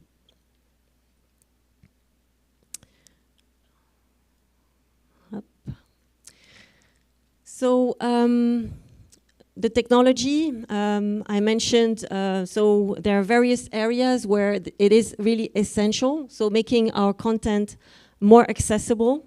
So we have to think, of course, in terms of revenue for us. The content is what brings revenue. So 90% of the journal revenue and 70% actually of book revenue comes from digital delivery. So it's essential that it is efficient and trusted. It is also essential for us to make the content visible. So what does that mean? We talk a lot about open access, for example, but to make it happen, it's not just putting an article online. So again, there is a lot of technology in the background, and right now we have more than 50% of our articles published in 24 that are fully open access. It has to be also easy to find. So what does that mean is that each article that is produced or chapter for books needs to be distributed to a number of services, indexing services. It's not only about Web of Science or Scopus. There are hundreds of different services that we need to connect with. It's also librarians. So it's a lot of different partners that we need to connect with and to be able to deliver content in a way that they will be able to use. So, and that generates actually our downloads. It's also for authors to be able to make sure that when they publish with us, it's an easy process. So that's an ongoing. And actually here we say authors, but actually also editors and reviewers are considered as authors, because as research scientists, you will always be publishing or reviewing or editing. So yeah, so that's all the areas where we really focus on new technologies. Yes, I'm going to go faster. Okay, sorry. So this is really actually the real map where I can explain where the key technology is really happening today. And focusing basically on journals, I think the best is maybe to start from here. When a paper is submitted, basically there is always a technology check.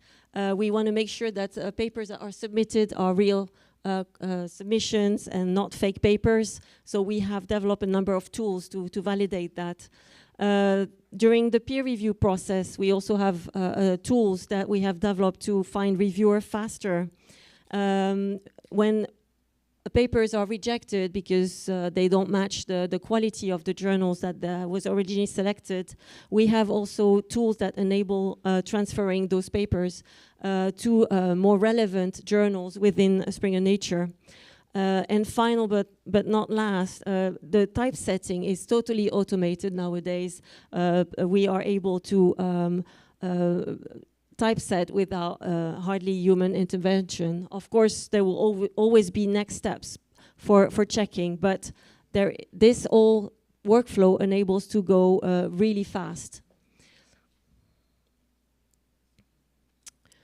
So we talked a little bit about research integrity, and this is the only part where I will talk about some tools that are really important for academic research. Submissions, we have 3 checks basically that we run, and these are all proprietary tools. Authenticate is a shared tool actually among publishers where we're going to, it is commonly used, but actually the publishers nowadays use enhanced version where we are able to share data among the main publishers and therefore detect whether submissions are redundant.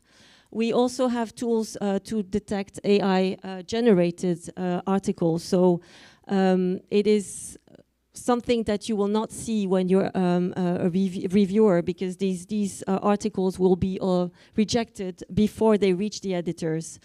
Also in terms of image integrity, a lot of progress have been made, and we are able there again to detect fabricated images or manipulated images.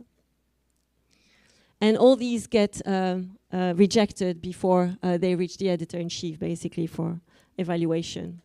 Okay, so I will just quickly go. And so this was really a quick overview of the kind of tools that we are developing.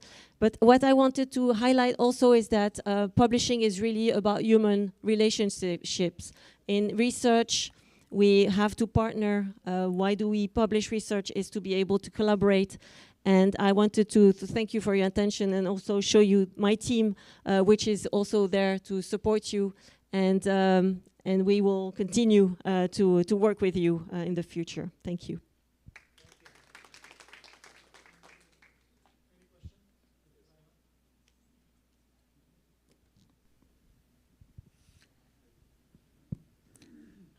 Thank you for your talk. I just have a question. Recently, we have been seeing some papers get retracted from various journals, and it comes from the editors where they find some issues with these papers. Do you use certain tools for such a thing, or how does it happen? So there can be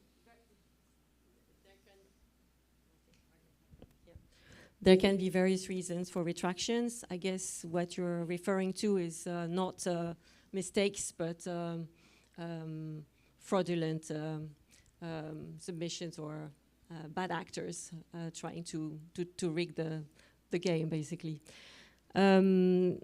So yeah, we see this a lot happening.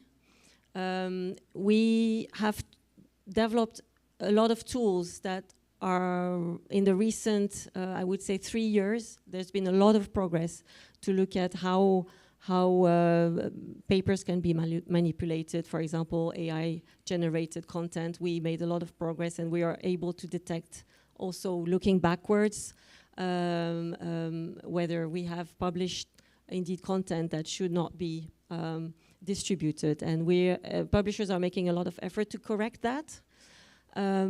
So it is true that we see it and we correct it. We also put in place a lot of information to train authors to ensure that they follow ethics for publication so that it should not happen in the future. We understand that with new technologies, researchers or authors are tempted to use certain shortcuts to publish more and faster. The problem is that we were maybe a little bit slow to react, but now I can assure you that publishers have joined forces and have caught up, and it's going to become harder to publish that way. Another question? Okay, no, thank you. Thank you.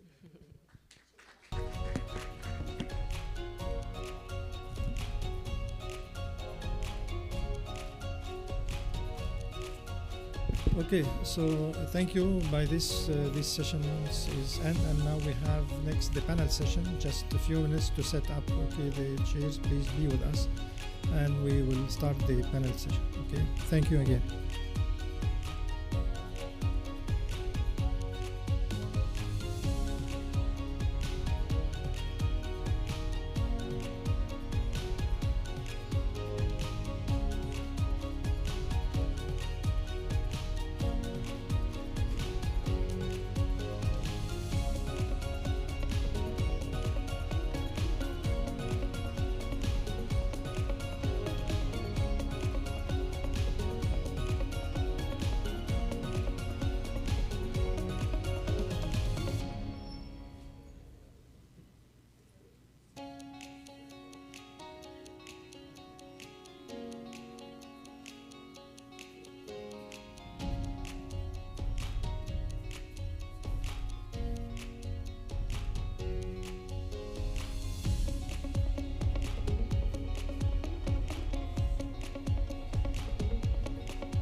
Assalamu alaikum wa rahmatullahi wa barakatuh.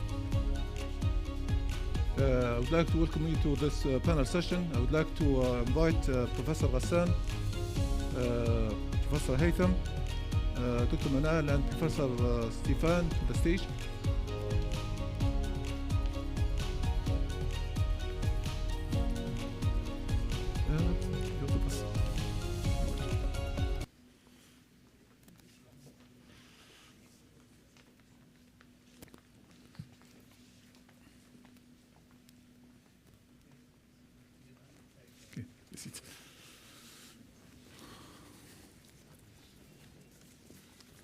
So our panel session today will be will have one question for each of the panel session speakers, and then we'll have one common question for everybody. So we'll start with Professor Ghassan. As AI systems continue to grow in computational power and robustness, how can we ensure the security and maintaining their higher performance? And what are the emerging threats? And what are the mitigation strategies? Thank you.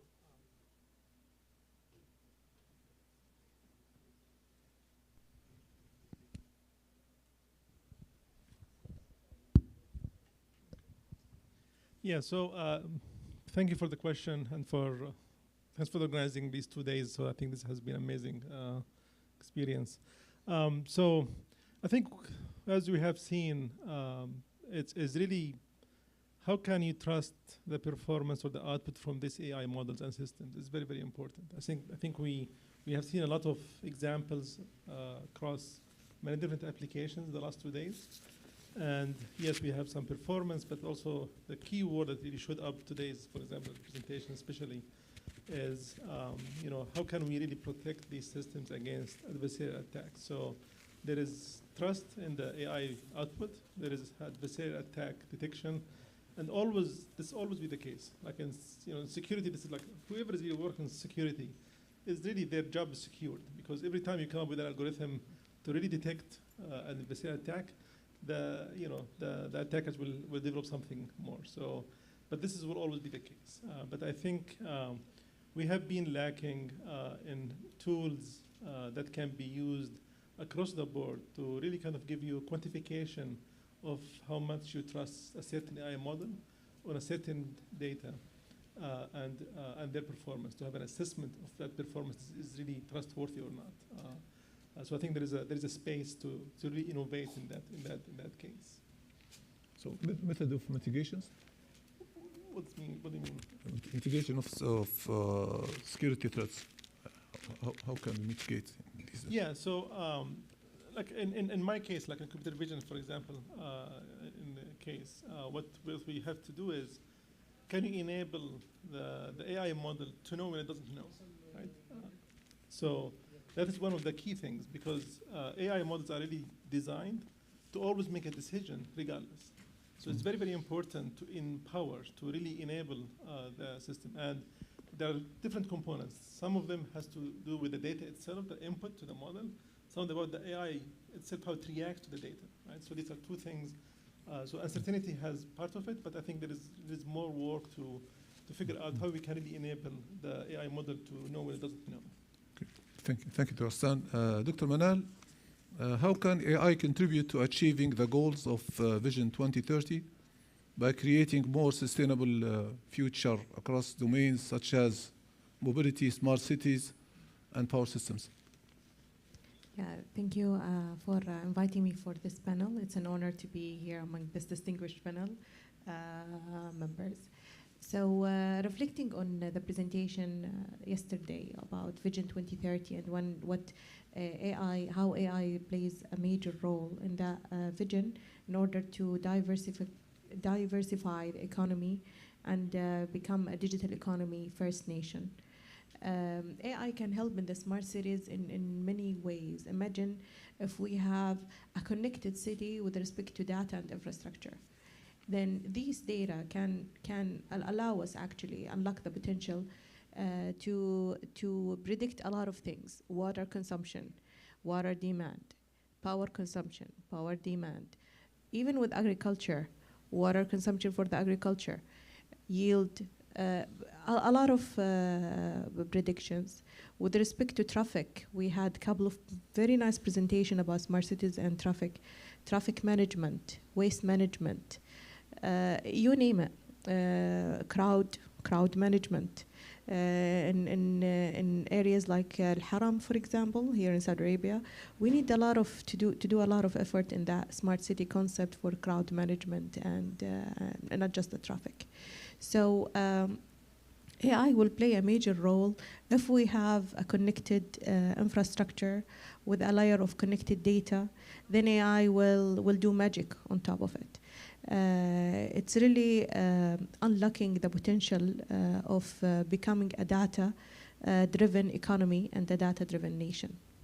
Okay, you've been working with the infrastructure of AI with Sedaya, and how far, percentage-wise, have they gone towards this goal?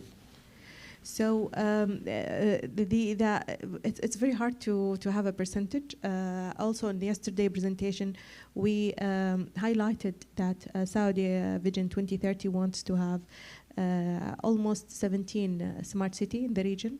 And in the latest UNESCO report, 5 cities were mentioned in the UNESCO, 5 top cities in Saudi Arabia as a smart city: Riyadh, Mecca, Medina, Al-Khobar, and the 5th one, I forgot the 5th one, but it's Riyadh, Mecca, Medina, Al-Khobar, and there is a 5th one. Maybe Jeddah, but I don't remember now. Yeah. The other thing is NEOM. NEOM is very ambitious, vision of having a fully connected cognitive city, not just a smart city. It's a cognitive city. Yeah. It's like, Saudi Arabia made achievements with respect to NEOM, but the future will be surprising when that project continues, complete, I mean.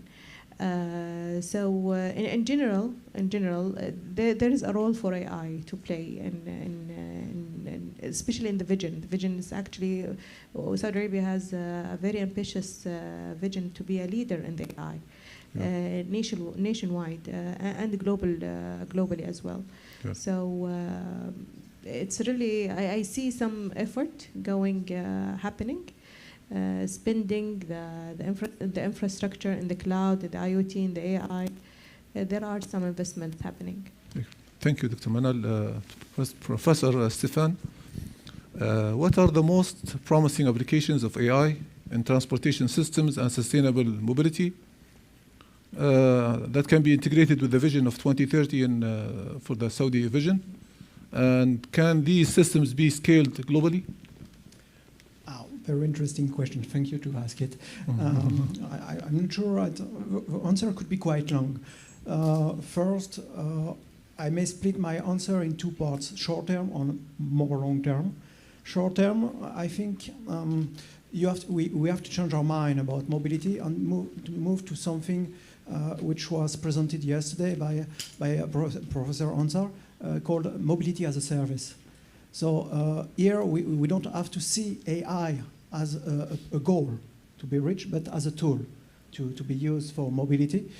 And in this context, AI will be a very nice tool, whatever type of AI, data-based or not. From my point of view, I'm much more see application related to smart mobility, helping people to find path in a good way, avoiding traffic jam as the one we have seen during this day here. Just using AI, but not only machine learning, also using business knowledge from traffic expert, experience from user comes from data. So this is very, very interesting. And the application may be multiple. Here you could see you could foresee instead of using your private car, just asking for a mobility service, and then a car will come. This car may be driven by a person or maybe autonomous. So autonomous car for me it's a little bit more long term. It's a fully equipped AI-based mobility, but you could project also that not only on cars, but also on metro, on plane in some case. In more long term, you could imagine drones. So now we start to see taxi drones coming in our countries. And it may be interesting because here it will help the people to move in the third directions and avoid traffic jam on the ground. And finally, the purpose is how to make people moving faster, easier, in an ecological way. And AI may help with computer vision algorithm to determine what's happening in the systems, but with some planifications, cooperation algorithm, AI-based model, we could manage traffic jam just by moving the flow a little bit, but still, from my point of view, with user in the middle. So everything should be related to the user, and if a person don't like to move on a type of car on a public transport, we have to take care about the preference of these persons, and that's my opinion. And finally, very long-term visions, no more driving by human. Even cars, bikes, drones, airplane, trains, everything should be autonomous. But this is a very, very long visions. This is Star Wars visions. Yeah. Thank you, Professor Stefan. Professor Haytham, what are the key challenges in balancing technology advancement with environmental impact? Thank you, Dr. Tariq, for the question, and assalamu alaikum, everyone. Actually, innovation drives economic growth and, of course, the quality of life. Economic growth always leads to significant environmental challenges or concerns. And the innovations, whatever we see with the new technologies, we see that those consume lots of energy, such as AI, data centers, and electric vehicles. So a huge amount of energy is needed, not only actually. So we speak here about not only the environment as around us, but even the grid itself, because from my point of view and working in that, this brings a lot of burden in the grid itself. So speak about concerns around environment and concern within the grid. But always there should be a certain trade-off, certain balance in terms of economic growth and in terms of environmental protection. So renewable energy is very, very essential, very important here. And efficient use of energy, the design, efficient design, we see that everywhere actually the efficiency, we are from our point of view, whenever we have solution or review solution, we look at the efficiency. What is the efficiency? So targeting very, very high efficiency, this is very, very essential, very important. Carbon capture, green computing, recycling. So those things, actually many things around that should not stop the technology to go forward and should encourage that. But at the same time, we need to make a look at a specific certain balance.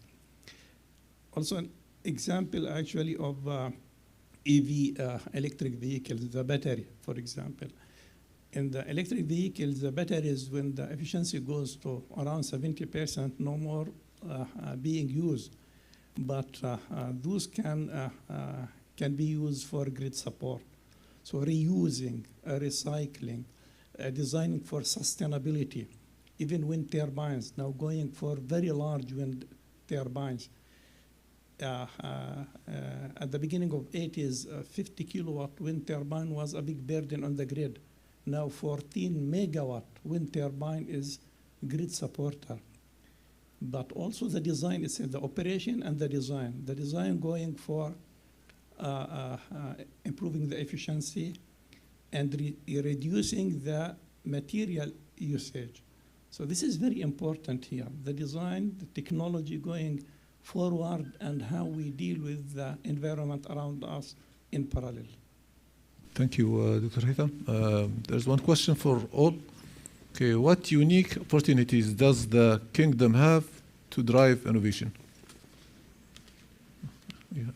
Okay, continue. Actually, the pillars for the innovation, speaking here about resources and a roadmap, and of course the policymakers. So in Saudi Arabia, I see a lot of resources in the country, different types of resources.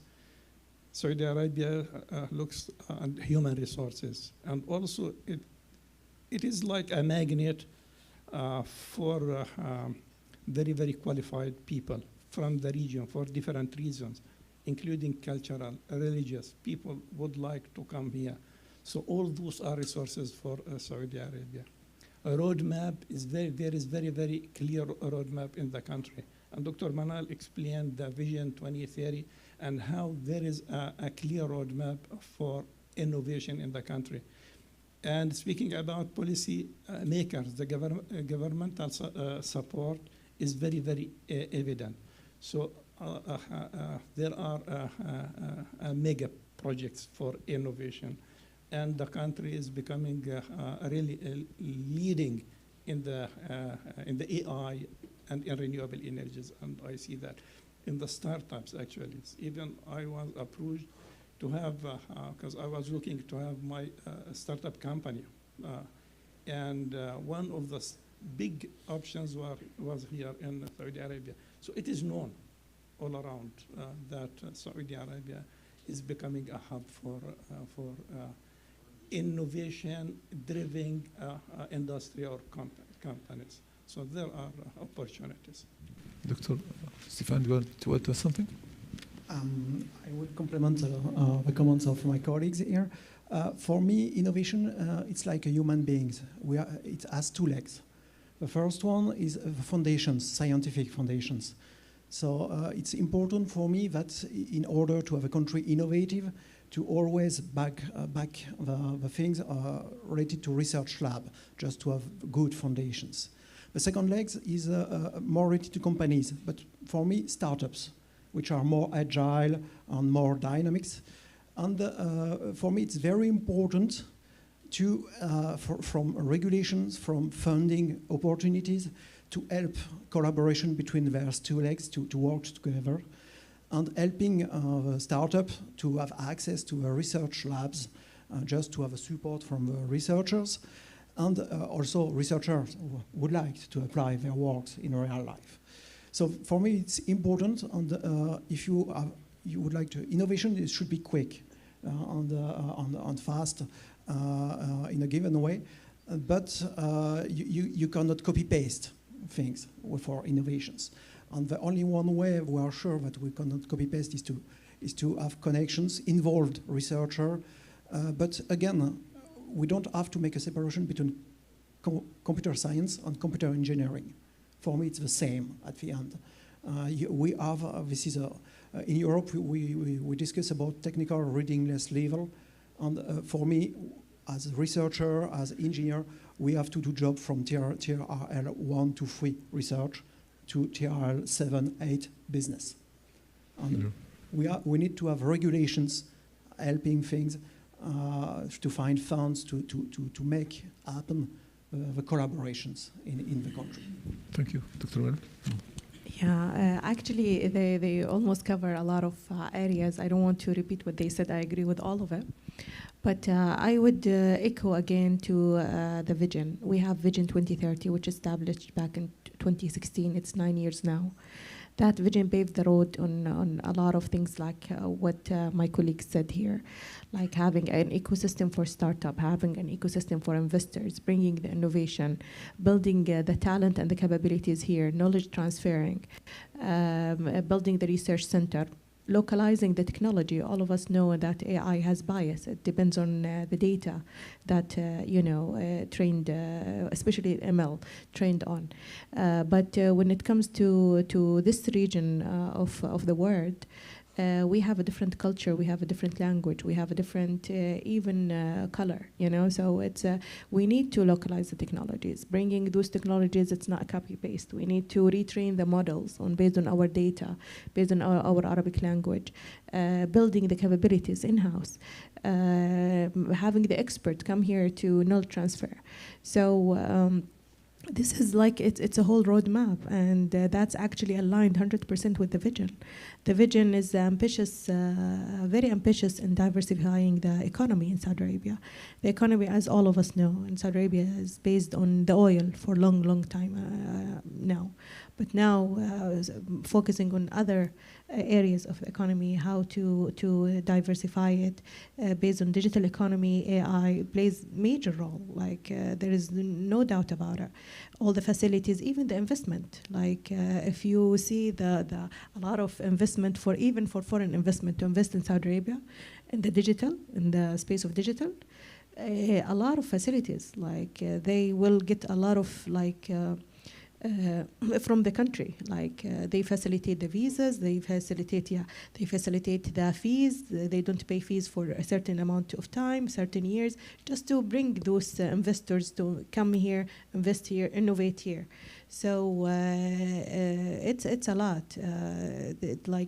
Looking back again to the vision, I keep repeating the vision because it's really the roadmap, you know. In the vision, Saudi Arabia is committed to, by 2030, actually, to make 50% of the power resources coming from renewable resources, and that's very ambitious. Needs a lot of innovation. Need a lot of work around it. Exactly. Another thing is Saudi Arabia also is committed to achieving net zero emission by 2060. How much innovation and technology will come with that to achieve it? It's going to be very busy years. Yeah. Doctor, keep the best for the last. Okay. So I want to go very specific. I mean, I cannot really comment on all the above. I agree with that. But I want to go specific. So if you look at in general, Saudi Arabia, you have percentage of youth is really high. So you have really sharp young minds, and what's good about them is that they are young, so they can really explore and make a lot of mistakes, and that's fine. At the same time, they have grown with the information era, with the digital interact. So I think really I would rather see creating sandboxes of data for one sandbox for health applications, one for education, one for manufacturing, one for earth science, one for environment, and so on.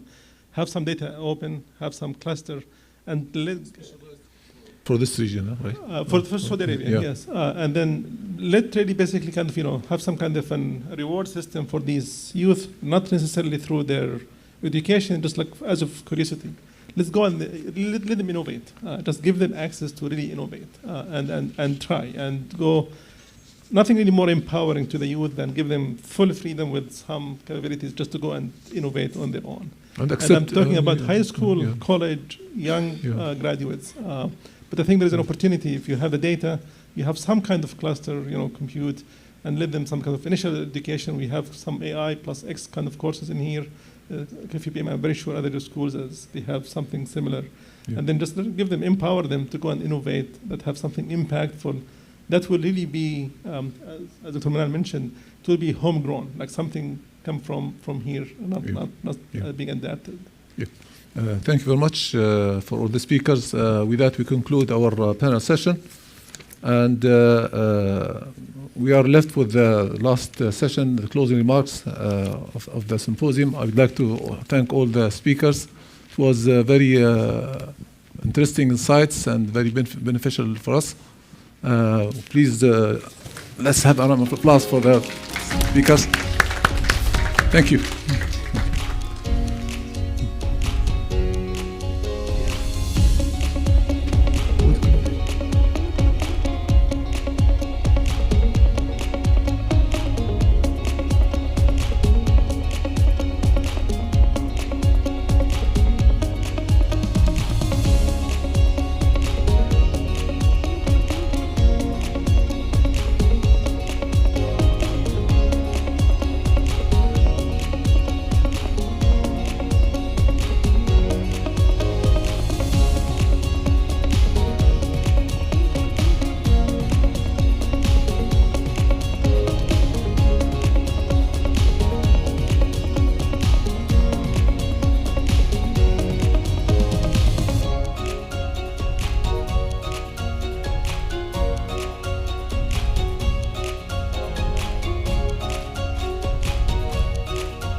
اوكي بسم الله الرحمن الرحيم وختامها مسك. I would like to thank all for really attending all sessions and for very fruitful discussions, and also for the speakers for the genuine talks. It was extremely useful, and it's extremely important, I think, for those who work in this area. Excellent comment to have got so far on the high level of the discussions and the talks that we had at this symposium. And also I would like to thank the graduate student, undergraduate, for submitting posters of excellent quality, and for their contribution eventually to this symposium, and for also preparing and excellent poster for their motivation in research. But we need, of course, to select few winners as usual based on the recommendation of the ad hoc committee of the symposium on the posters awards.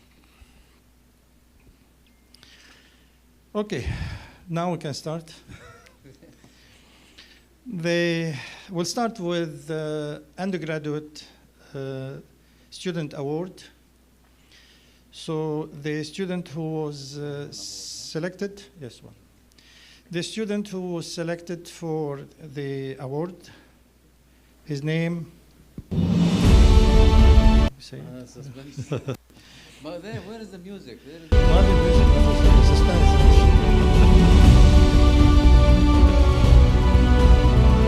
Khalid Fouad.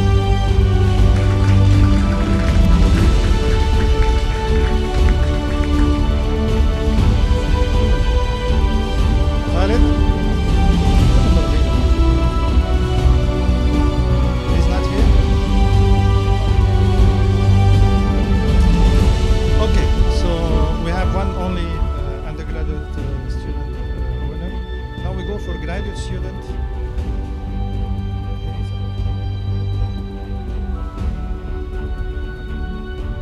The third place winner for the graduate poster is Ahmed Bilal Shahul Hamid.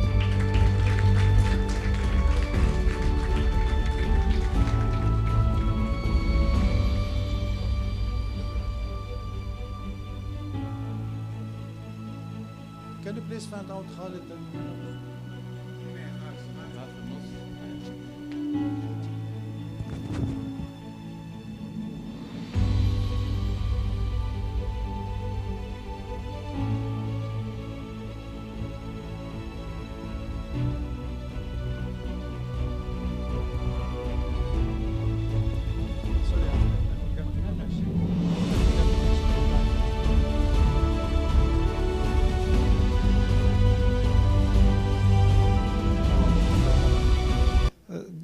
Just to go back to mention the title of the poster of Mr. Ahmed Bilal, comparison of enhanced PV forecasting using XG Boost. Okay, thank you. The second place winner for the graduate student posters is Muhammad Tulba. And the title of the poster, Enhancing Cybersecurity of Load Frequency Control Systems, a LMFNN-based approach for detecting false data injection attacks in two areas: renewable energy-based centralized power system. Very long.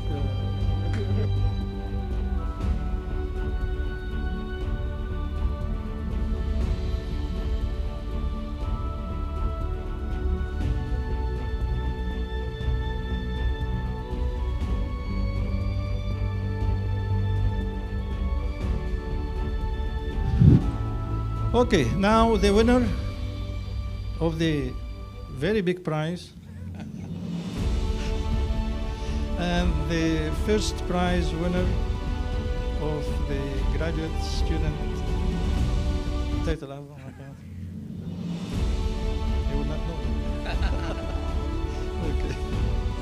Okay, the title of the posters image-based ROG typing using machine learning. Abdullahi Jibreen.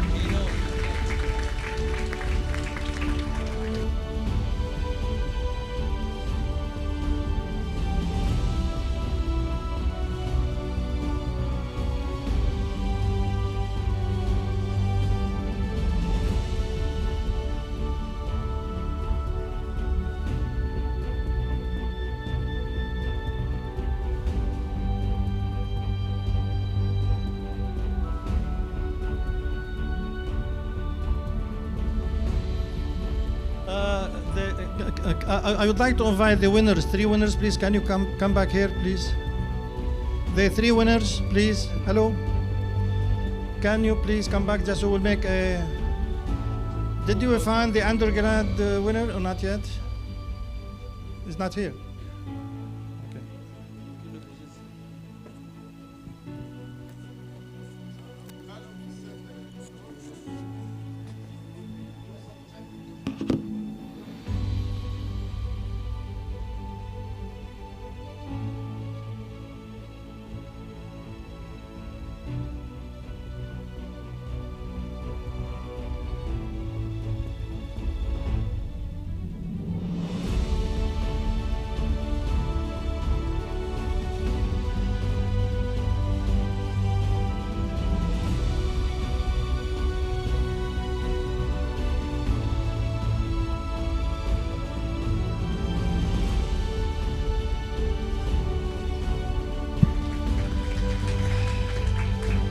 Okay, at the end, I would like to thank my colleagues in the organizing committee who really did a great job. I mean, all of this success is due to their really, great efforts. Thank you. Dr. Tariq Sheltami, thank you very much. Dr. Muhammad Shaib, Dr. Muhammad Khalid, Dr. Ahmed Al-Hambali, and Dr. Ayman Al-Maleh. Okay, thank you all for really, and Dr. Muhammad Abidu, sorry, I don't want to forget anyone. Your great efforts, really, this is what the result of it. Thank you very much, and you support us in all steps. And also I would like to thank the ad hoc committee for selecting the posters, Dr. Muhammad Shaib, Dr. Muhammad Khalid, and Dr. Abidu. Thank you all. Now I will leave the closing remark to Dr. Ali Sheikhi. Thank you. You have 1 hour. You can stay with me for 1 hour. بسم الله الرحمن الرحيم الحمد لله رب العالمين والصلاة والسلام على أشرف الأنبياء والمرسلين نبينا محمد وعلى آله وصحبه أجمعين أما بعد. Well, I'd like to reiterate what Dr. Bassam mentioned, which is thanking really everybody who contributed to this symposium, AI Transforming System. I think it was an excellent organization by all means. Again, special thanks to Dr. Bassam. I think he really put a lot of effort for over maybe, so you already mentioned their names, I don't know them, but your organizing committee, your technical committee, your ad hoc committee, KICS, by the way, KFUBM Institute for Knowledge Exchange, all of the admin, housing, security people, they really put a lot of effort in making this event happen. So also I'd like to, don't want to forget to thank the speakers who came from outside or even locally. Appreciate really their presence here, and I hope we can see them even for future events. Just would like to close with the United Nations SDGs, Sustainable Development Goals. I think all of you knows about those goals, isn't it? How many goals? We have 17 goals. And all are noble causes and all noble goals, starting from fighting poverty, hunger, having quality life, affordable energy, life underwater, life on land, protecting life on land, protecting life underwater, equity, empowering female, better education. All of these goals are really noble, and I think AI is and will even play a major role in achieving all of those goals. I like the most goal number 17, which is partnerships and collaboration.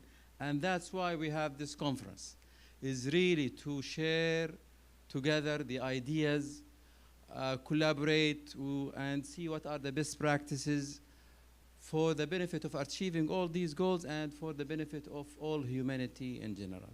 Thank you very much. Assalamu alaikum wa rahmatullahi wa barakatuh.